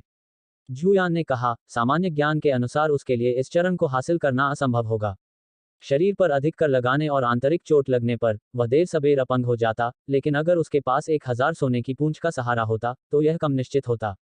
जुयान को यह कहते हुए सुनकर वांग येगाओ का चेहरा तुरंत चमकीला लाल हो गया। उसने सोचा कि जुयान को जुए के मामले के बारे में नहीं पता था, लेकिन ऐसा लग रहा था कि वह पहले से ही जानता था। क्या कोई था जिसने नहीं किया? लानत है, सब बेकार है। उसने वास्तव में अपनी दादी का अपमान किया। जुयान ने वांग येगाओ पर ध्यान नहीं दिया। उनकी अभिव्यक्ति उदास थी। सामान्यतया एक 16 वर्ष का लड़का, यदि उसकी साधना शरीर परिवर्तन के तीसरे चरण को पार कर गई होती तो वह 7 गहन युद्धगृह में प्रवेश करता। सम्मानित परिवारों में कई शिष्यों ने इस तरह प्रवेश किया। उनके लिए दुर्लभ और कीमती औषधीय जड़ी बूटियों की भारी मात्रा ने उनका समर्थन किया, इसलिए यह बहुत मुश्किल नहीं था। इन मामलों को लेकर 7 प्रोफाउंड मार्शल हाउस ने परिवार की मदद करने से कोई गुरेज नहीं किया। आखिर ये भी एक मार्शल आर्टिस्ट की ताकत का हिस्सा था। पारिवारिक पृष्ठभूमि प्रतिभा के बराबर थी। चाहे उनकी अपनी प्रतिभा के आधार पर या उनकी मदद करने वाली दवाओं के आधार पर, वे एक मास्टर मार्शल आर्टिस्ट थे और 7 प्रोफाउंड मार्शल हाउस की ताकत और प्रभाव का विस्तार कर सकते थे। जो लोग दवाइयों पर निर्भर थे, उन्हें 7 प्रोफाउंड मार्शल हाउस में प्रवेश करने की उम्मीद थी। लिन मिंग की युद्ध क्षमता समान रैंक के किसी व्यक्ति से बहुत कम थी, इसलिए उनके प्रवेश करने की संभावना अधिक थी। जुयान नहीं चाहता था कि लिन मिंग 7 प्रोफाउंड मार्शल हाउस में प्रवेश करे। उसे इस बात का डर नहीं था कि लिन मिंग उससे आगे निकल जाए, आखिरकार वह केवल एक 3rd ग्रेड टैलेंट था। जुयान को खुद पर पूरा भरोसा था। भले ही जुयान ने एक स्तर की छलांग लगाई हो या वांग येगाओ को हराया हो, यह कोई बड़ी बात नहीं थी। आखिरकार वांग येगाओ केवल शारीरिक परिवर्तन के दूसरे चरण में थे और उनका मुकाबला स्तर खराब था। उसे विश्वास था कि वह लिन मिंग को हमेशा अपने बूट के नीचे रखेगा। लेकिन अगर लिन मिंग ने प्रवेश किया तो निश्चित रूप से लैन यूनुए के दिल में कुछ शक्तिशाली लहरें उठेंगी। लैन यूनुए लिन मिंग के साथ अपनी पूर्व दोस्ती को नहीं भूली थी। क्या यह वैसा ही होगा यदि वह 7 प्रोफाउंड मार्शल हाउस में प्रवेश करता है? जुयान लैन यूनुए को पसंद करती थी। इसका आधा हिस्सा उसके स्वभाव और सुंदर रूप के कारण था, और दूसरा आधा उसके सभी अच्छी चीजों के स्वामित्व के कारण था। वो लैन यूनुए के दिल में किसी और आदमी के होने को बर्दाश्त नहीं कर पा रहा था। अपने परिवार के कारण झू यान का शाही परिवार से एक छोटा सा संबंध था, इसलिए उनका सेवन प्रोफाउंड मार्शल हाउस से कुछ संबंध थे। हालांकि मार्शल हाउस का निरीक्षण एक बहुत ही सार्वजनिक मामला था, इसलिए लिन मिंग को प्रवेश करने से रोकना असंभव था। इसलिए उनके पास एक ही योजना बची थी, उन्हें प्रवेश परीक्षा में शामिल नहीं होने देना था। घर मार्शल वर्ल्ड अध्याय 29 घुड़सवार सेना को उलट देना। मार्शल वर्ल्ड अध्याय 29 घुड़सवार सेना को उलट देना। पिछला अध्याय। अगला अध्याय। खेले मात्रा रात के 12 बजे, रात के 12:19 ट्रुवित पूर्ण स्क्रीन। अध्याय 29 घुड़सवार सेना को उलट देना। अल्पविराम अल्पविराम अल्पविराम। झू यान ने सोचा और अपनी उंगली पर अंगूठी का पता लगाया। उन्होंने कहा, भाई वांग, स्काई फॉर्चून सिटी आपका डोमेन है, आपके पास किस तरह के कनेक्शन नहीं है। स्वाभाविक रूप से आप श्रेष्ठ व्यक्तियों के साथ जुड़ते हैं जो चौथे चरण या यहां तक चौथे चरण के शिखर पर हैं। झू यान को शक था कि लिन मिंग की नींव मजबूत थी और वह जितना दिखता था उससे कहीं ज्यादा मजबूत था। तीसरे चरण के चरम पर एक विशेषज्ञ के साथ आसान तरीके से सौदा करना असंभव होगा, सीधे ऊपर कूदना और चौथे चरण में उसे विदा करने के लिए किसी की तलाश करना सबसे अच्छा होगा। वांग येगाओ ने कहा, मैं चौथे चरण में कई गुरुओं को जानता हूं, लेकिन वे मेरे पिता या भाई के रक्षक हैं। पिछले मामले के कारण मेरे पिता ने पहले ही एक फरमान जारी कर दिया था। अब मेरी कोई नहीं सुनता। शरीर परिवर्तन के चौथे चरण के लोग आमतौर पर कुछ ताजे वसंत फूल नहीं थे। इस प्रकार के व्यक्ति की उम्र 30 वर्ष से अधिक थी और अक्सर एक उच्च पद पर कब्जा कर लिया था, या कुछ शक्तिशाली व्यक्ति व्यक्तिगत रक्षक थे। वांग येगाओ की क्षमता से उन्हें 15 वर्षीय लड़के से निपटने के लिए कहना संभव नहीं था। झू यान ने इस बारे में सोचा और वांग येगाओ से कहा, यह 7 गहन मार्शल हाउस निरीक्षण, क्या यह झाओ मिंगशान की पुलिस नहीं है? ऐसा लगता है कि उसे हाल ही में आपके पिता से पदोन्नति मिली है। उद्धरण चिन्ह। वांग येगाओ हैरान था, लेकिन उसने सिर हिलाया और कहा, ऐसी बात है। भाई झाओ आमतौर पर मेरे लिए बहुत अच्छे हैं। झू यान ने दूसरों से सुना था कि झाओ मिंगशान स्काई फॉर्चून सिटी के पुलिस बल के कप्तान थे। सिटी पुलिस फोर्स और सिटी प्रोटेक्शन आर्मी एक सिस्टम के दो हिस्से थे। सिटी पुलिस बल सार्वजनिक सुरक्षा के लिए जिम्मेदार था, जैसे चोरों को पकड़ना और कानून और व्यवस्था बनाए रखना, और सिटी प्रोटेक्शन आर्मी सम्राट की सत्तारूढ़ शक्ति को बनाए रखने और विद्रोह को दबाने के लिए जिम्मेदार थी। मुझे पता है। मेरे पास लिन मिंग को अपंग बनाने का एक विचार है। झू यान ने गाड़ी के पर्दे से झांका और लिन मिंग को एक जहरीले नागिन की तरह देखा, जैसे उसका चेहरा काला पड़ने लगा। अल्पविराम। 7 गहन मार्शल हाउस के निरीक्षणों को 3 भागों में विभाजित किया गया था, शक्ति परीक्षण, स्वप्न परीक्षण और उत्तम शिवालय। आज सुबह पहला परीक्षण था, शक्ति परीक्षण। शक्ति प्रशिक्षण शारीरिक परिवर्तन का पहला चरण था। यह मार्शल आर्ट की नींव भी थी।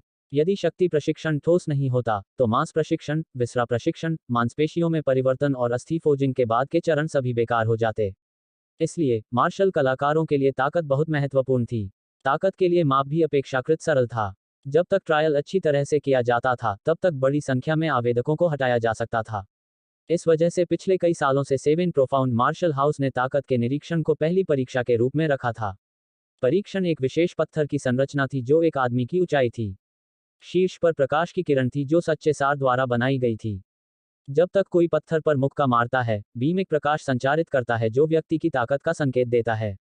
प्रकाश की 1 इंच ऊंची किरण 100 जिन से थोड़ी कम होगी। यदि कोई 1 फुट ऊंचे प्रकाश पुंज का प्रबंध करता है, तो वह 1000 जिन होगा और एक योग्य होगा। उसके नीचे कुछ भी तत्काल उन्मूलन था। लेकिन बॉडी ट्रांसफॉर्मेशन का स्ट्रेंथ ट्रेनिंग के पहले चरण का शिखर आमतौर पर 9 पत्थरों के आसपास था। यह लोहे की लकड़ी को तोड़ने के लिए पर्याप्त था, लेकिन आमतौर पर पहले चरण में मार्शल कलाकारों के पास लगभग 900 जिन्स की ताकत थी, इसलिए उन्हें पहला परीक्षण पास करने में मुश्किल हुई। लिन मिंग ने पहले चरण में पहले ही 1000 जिन्स की ताकत को पार कर लिया था। वर्तमान में वह 2600 जिन से थोड़ा अधिक बलवान था। यह अराजक गुणों का मुकाबला मेरिडियन की अत्यधिक प्रतिष्ठा के कारण था। स्वाभाविक रूप से इस परीक्षा में उनकी ताकत थी और वह पहले स्थान के लिए लड़ने में सक्षम होंगे। चौक में मुकदमा अभी शुरू नहीं हुआ था। लिन मिंग सड़क से दूर एक पत्थर के चबूतरे पर ध्यान लगा रही थी और अपनी सांसों को नियंत्रित कर रही थी।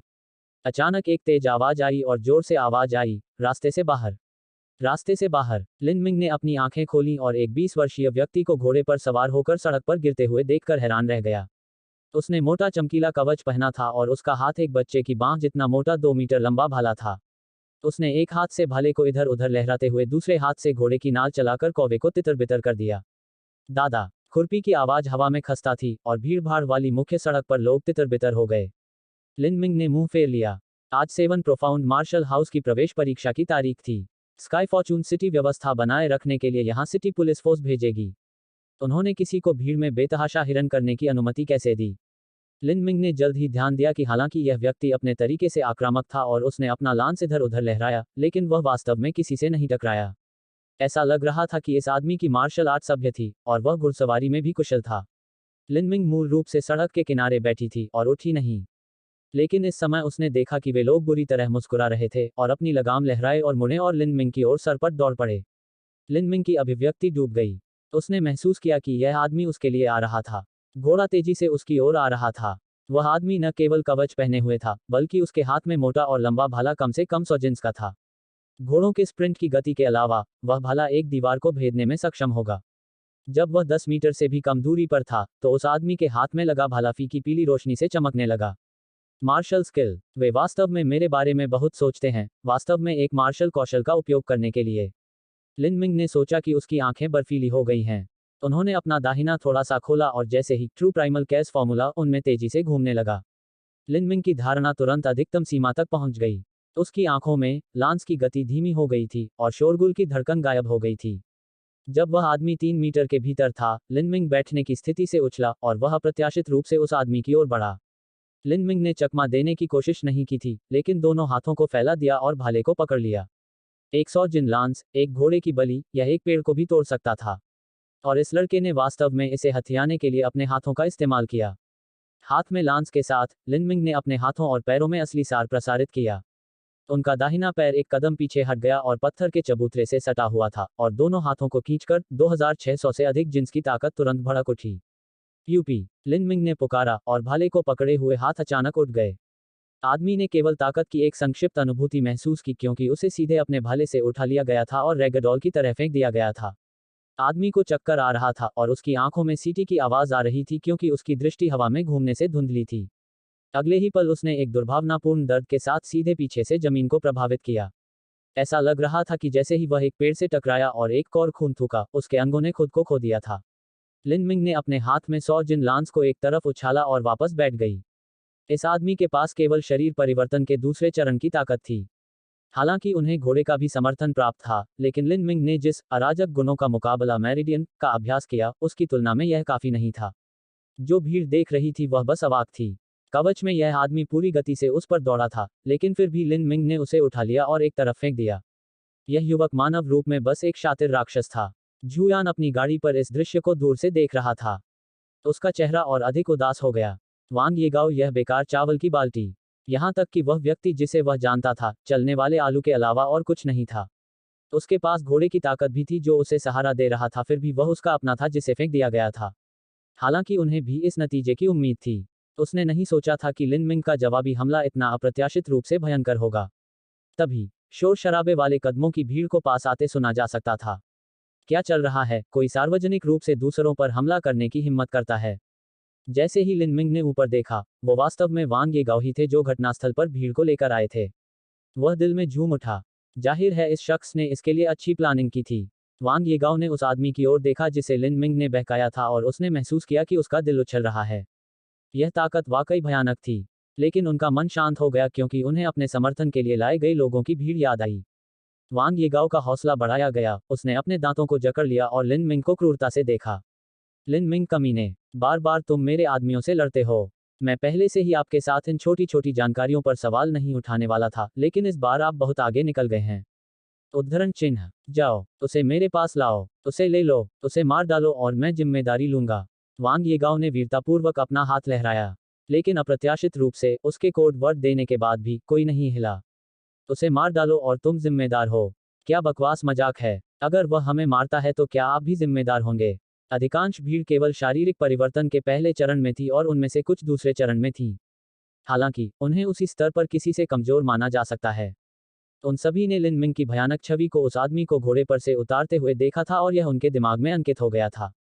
क्या उसे केवल मौत के घाट उतारने की कोशिश नहीं कर रहा था? लिन मिंग मुस्कुराए और कहा, कैसे? 3 महीने के बाद क्या तुमने गोद कुत्तों के समूह में सुधार नहीं किया है? उद्धरण चिन्ह। घर मार्शल वर्ल्ड अध्याय 30 जनरल के बेटे की पिटाई। मार्शल वर्ल्ड अध्याय 30 जनरल के बेटे की पिटाई। पिछला अध्याय। अगला अध्याय। अध्याय 30 जनरल के बेटे की पिटाई। अल्पविराम, अल्पविराम, अल्पविराम। जैसे ही लिन मिंग ने 3 महीने का उल्लेख किया, वांग येगाओ ने आग लगा दी। यह उनके जीवन में अब तक का सबसे बड़ा अपमान था। आप किसका इंतजार कर रहे हैं? जाओ, क्या आप चाहते हैं कि मैं बाद में आपके साथ व्यवहार करूं? उद्धरण चिन्ह। वांग येगाओ का अनुसरण करने वाले मंत्रियों के इस समूह में ऐसे लोग थे जिन्होंने पुरुषों को धमकाया और महिलाओं को परेशान किया। वांग येगाओ वह था जिसने उनकी ऊंची छतरी के रूप में काम किया था। अगर वांग येगाओ ने उन पर अंकुश लगाने का फैसला किया तो न केवल उनकी रक्षा नहीं की जाएगी, बल्कि ऐसे अन्य लोग भी होंगे जो बदला लेंगे और उनके सभी आपराधिक रिकॉर्ड को मिटा देंगे। स्काई फॉर्चून सिटी में उनका कोई स्थान नहीं बचेगा। यह सोचकर लोगों के समूह ने अपने आप को बांध लिया और गोली काटने का फैसला किया। उन्होंने उस पर हमला करने की हिम्मत नहीं की और इसके बजाय एक झटका लेने के लिए दौड़ पड़े। लिन मिंग की आंखें ठंडी थीं। उसने अपने दाहिने पैर का इस्तेमाल किया और भाला उठाया। उसे अपने हाथ से मजबूती से पकड़ते हुए उसने उसे दौड़ते हुए मंत्रियों के समूह की ओर लहराया। हर बार जब वह उन्हें उनकी ओर घुमाता था तो ऐसा लगता था जैसे वह मुर्गियों को झाड़ू दे रहा हो। प्रत्येक लहर के साथ 5 से 6 लोगों ने हवा में उड़ान भरी। गम और दर्द के कराह हवा में उड़ने लगे। ये कमजोरियां वास्तव में दयनीय थीं। जैसे ही वे जमीन से टकराए वे कराहने लगे। यह देखकर लिन मिंग के पास कुछ भी कहने के लिए शब्द नहीं थे। उसने बस उन्हें हल्के से झुलाया, अपनी ताकत का 1/4 भी इस्तेमाल नहीं किया। इससे इतना नुकसान नहीं होना चाहिए था। हालांकि ये छोटे छोटे बेवकूफ सिर्फ चावल के बोरे थे और अभिनय कर रहे थे। जब लिन मिंग ने हर बार 7 या 8 लोगों को काट डाला तो इसने खड़े लोगों को चौंका दिया और वे उसके चारों ओर भीड़ लगाने लगे। एक झटके में केवल वांग येगाओ ही बचा था जो घबराकर पीछे की ओर खिसकने लगा था। लिन मिंग को अपनी ओर चलते हुए देखकर उसका बाहरी रूप भयंकर था, लेकिन वह बेहोश होने के करीब था। उसने कहा, लिन मिंग तुम क्या चाहते हो? मैं आपको चेतावनी देता हूं कि आप जल्दबाजी में काम न करें, अन्यथा आपकी मृत्यु बहुत बदसूरत होगी। लिन मिंग ने उसकी ओर ऐसे देखा जैसे वह किसी तरह का कीड़ा हो और ठंड से कहा, सड़े हुए पत्तों में भी साफ नसें होती हैं। मार्शल आर्ट का अभ्यास करने वाले व्यक्ति के रूप में आप एक काय की तरह अपनी रीढ़ कैसे खो सकते हैं? आप मुझे बार बार परेशान करते हैं। मैं पहले ही आपके साथ 2 बार बात कर चुका हूं। अगर मैं तुम्हारे साथ फिर से खड़ा हो गया तो मैंने किन कारणों से मार्शल आर्ट का अभ्यास किया? जैसे ही लिन मिंग ने यह कहा, वो तुरंत वांग येगाओ के सामने आ गया। वांग येगाओ के हंस के बाल बढ़ गए और उसकी पैंट में लगभग पेशाब आ गया। उसके मन में एक विचार था, ये लिन मिंग, क्या वो पागल था? उसने मुझे मारने की हिम्मत की। प्रश्नवाचक चिन्ह। आपकी हिम्मत मेरे पिता है। वांग येगाओ दयनीय रूप से चिल्लाया और लिन मिंग ने उसके पेट पर मुक्का मारा। लिन मिंग की मुट्ठी में एक छिपी हुई ऊर्जा थी। हालांकि उन्होंने सिल्क की तरह प्रवाह हासिल नहीं किया था, लेकिन उन्होंने एक कठिन और कोमल आंदोलन को प्राप्त करने के लिए एक कदम बढ़ाया। मुट्ठी की ऊर्जा वांग येगाओ के अंगों में प्रवेश कर गई और उसने एक और खून बहाया। लिन मिंग ने अपने दूसरे हाथ का इस्तेमाल किया, उस पर निशाना साधा और वांग येगाओ के दाहिने गाल पर पाक ध्वनि के साथ थप्पड़ मारा। वांग येगाओ एक कताई शीर्ष की तरह घूमता है और सितारों को देखकर जमीन पर गिर गया। उसके होंठ का एक हिस्सा लिन मिंग की हथेली से फट गया था और एक दांत बाहर गिर गया था। तुम वांग येगाओ ने अपना मुंह ढक लिया। उसने अपने खूनी हाथों को देखा और उसकी आंखें गुस्से से लाल हो गईं। वह बचपन से ही सेनापति के कार्यालय में पले बड़े थे और किसी ने भी उन्हें मारने की कभी हिम्मत नहीं की थी। उसने अपनी खून से सने कांपती उंगली को लिन मिंग पर फैला दिया। मैं तुम्हें मार डालूंगा। मुझे मार डालो। शायद आपके पास यह अवसर नहीं होगा। लिन मिंग ने आगे कदम बढ़ाया, उसके हाथ ने भाला पकड़ लिया। उसके पास से एक जानलेवा मंशा बहने लगी। इस हत्या के इरादे को महसूस करते हुए और यह देखकर कि उसकी गर्दन भाले से आधे फुट से भी कम थी, वांग येगाओ का उच्च आत्मविश्वास और क्रोध पूरी तरह से टूट गया। वह फर्श पर गिर गया और हत्या चिल्लाते हुए जितनी जल्दी हो सके उतनी तेजी से रेंगने लगा। लिन मिंग जानता था कि दिन के उजाले में वह जनरल के बेटे को नहीं मार सकता। यद्यपि वह मुक्का एक छिपी हुई ऊर्जा से भरा था, यह एक बहुत ही धीमी गति से गैर घातक हमला था और केवल वांग येगाओ को दर्द महसूस होने दिया। जहां तक फटे होंठ की बात है, हालांकि इससे चोट लग सकती थी, लेकिन कुछ दवाओं से इसे ठीक किया जा सकता था। लेकिन मेन रोड पर और भी सुर धड़कन गूंजने लगी। लिन मिंग ने देखा कि एक 30 वर्षीय व्यक्ति आया है। उसकी मूंछें थीं और वह एक कप्तान के कपड़े पहने हुए था, जिसकी कमर पर तलवार लटकी हुई थी। वह तेजी से यहां सवार हुआ और उसके पीछे कई अतिरिक्त अधिकारी थे। इन अधिकारियों को देखकर ऐसा लगा जैसे वांग येगाओ ने रोशनी देखी हो। वह जोर से चिल्लाया, मुझे बचा लो, वह मुझे मारना चाहता है। फिर वह उनकी ओर दौड़ा। लिन मिंग ने इन अधिकारियों को देखा और वह डूब गया। उसे अचानक वांग येगाओ के कार्यों का उद्देश्य समझ में आया। उसका लक्ष्य कुछ परेशानी पैदा करना था। सच तो यह था, उसने यह उम्मीद नहीं की थी कि घोड़े पर सवार आदमी या उसके सेवक भी उसे चोट पहुंचाने के लिए कुछ कर सकते हैं, लेकिन वह कुछ परेशानी पैदा करना चाहता था ताकि सात गहन मार्शल हाउस प्रवेश परीक्षा को बनाए रखने वाली सरकार आकर उसे गिरफ्तार कर ले। खुद एक बार गिरफ्तार होने के बाद वह प्रवेश परीक्षा से चूक जाएगा। उसे सजा भी हो सकती है और जेल भी। यहाँ क्या चल रहा है? कप्तान झाओ मिंगशान ने कहा।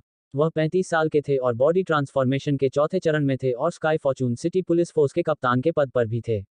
झाओ मिंगशान ने उन लोगों से पूछा जो दयनीय कीड़ों की तरह जमीन पर रेंग रहे थे। जो घायल हुए थे वे उसकी ओर रेंगने लगे जैसे कि वे फिर से सक्रिय हो गए हों। यह कुछ ऐसा था जिसका लिन मिंग ने पहले ही अनुमान लगा लिया था। वे एक ही बार में लिन मिंग की ओर इशारा करने लगे। उसने हमें पीटा। वह हमारे युवा मालिक को मारने की साजिश रच रहा था। आपका सम्मान, कृपया हमारे शरीर की चोटों को देखें। वह आदमी लांस से लड़ रहा था। सौभाग्य से मुझे जल्दी रिफ्लेक्सेस हो गया था और केवल एक हड्डी फ्रैक्चर हुआ था। एक आदमी ने अपनी शर्ट ऊपर उठाई। छाती पर एक बड़ी नीली रेखा दिखाई दे रही थी। अभी लिन मिंग भी लांस को पकड़े हुए थी। यह कहा जा सकता है कि सबूत निर्णायक थे। बड़े भाई झाओ, आपको मेरे लिए शॉट्स बुलाने होंगे। आह। जैसे ही वांग येगाओ ने अपना मुंह खोला, खून बहने लगा। यह व्यक्ति बहुत ही दयनीय था। उसके पास पूरी तरह से गरिमापूर्ण रूप नहीं था। झाओ मिंगशान ने तुरंत वांग येगाओ को दवा सौंप दी।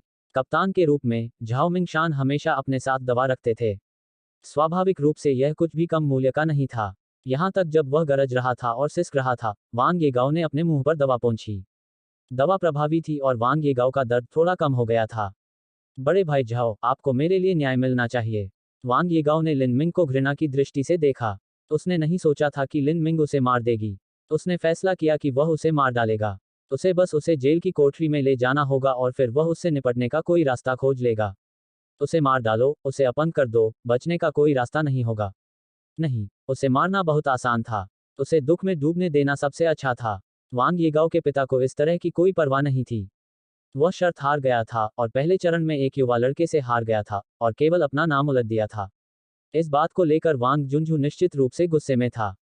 और यह बदमाशी जिसने कई नागरिकों को भी अपंग कर दिया, जब तक कि उसने अपने परिवार को अपना चेहरा नहीं खोया, तब वांग जुनझू ने ध्यान नहीं दिया। यह सोचकर कि वह संभवतः इस मामले पर प्रतिक्रिया दे सकता है, आवश्यक नहीं था। यह सोचकर वांग येगाओ ने महसूस किया कि उसका दिल आखिरकार राहत महसूस कर रहा है। हालांकि वह मारा गया था, दर्द अस्थायी था। सबसे महत्वपूर्ण बात यह थी कि उसने गुस्से को अपने सीने से लगा लिया। यह वैसा ही था जैसा भाई झू ने योजना बनाई थी। जब तक वे घटना का सच्चाई लिख सकते थे, तब तक वे दूसरों पर अत्याचार करने के लिए सत्ता के हाथ का इस्तेमाल कर सकते थे। झाओ मिंगशान मूर्ख नहीं थे। वह कई सालों से पुलिस फोर्स में था। उन्हें कप्तान इसलिए बनाया गया था क्योंकि वह स्मार्ट भी थे और अपने पैरों पर तेज भी थे। उन्होंने केवल दृश्य को देखा और अधिकांश स्थिति का सटीक अनुमान लगाया। इस जवान लड़के ने जनरल के घर को नाराज कर दिया था। हालांकि उसने उसे केवल एक कठिन समय दिया होगा, इस युवा लड़के ने जनरल के घर से किसी को इस हद तक घायल कर दिया था। उसने अनुमान लगाया कि उसका जीवन समाप्त हो गया था। एक कप्तान के रूप में उन्हें स्काई फॉर्चून सिटी के प्रमुख खिलाड़ियों के प्रभाव से अवगत होना पड़ा। सरकार में झाओ मिंगशान की स्थिति ऊंची नहीं थी। वह इन शक्तियों को पूरी तरह से उत्तेजित नहीं कर सका, इसलिए इस तरह झाओ मिंगशान ने दरारों में जीवित रहना सीख लिया था। इस तरह का मामला उनके हाथ में था कि कौन गलत था और कौन सही। उन्होंने तथ्यों को नहीं बल्कि उनकी पृष्ठभूमि को देखा। न केवल वांग येगाओ के पिता, सशस्त्र बलों के एक जनरल ने उन्हें बढ़ावा दिया, बल्कि अगर उन्होंने ऐसा नहीं किया तो भी उन्हें जनरल वांग के बड़े नाम को देखना होगा।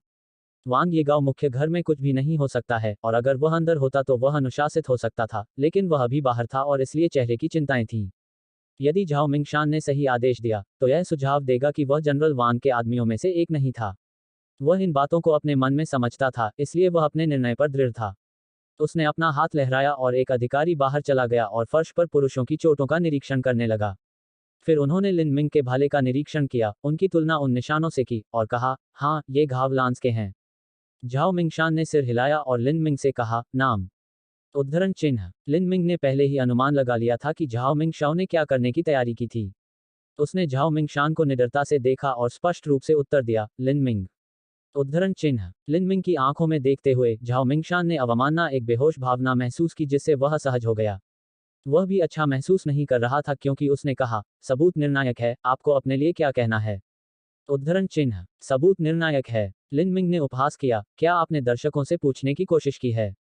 आप केवल वांग येगाओ की पार्टी के बयान सुनते हैं।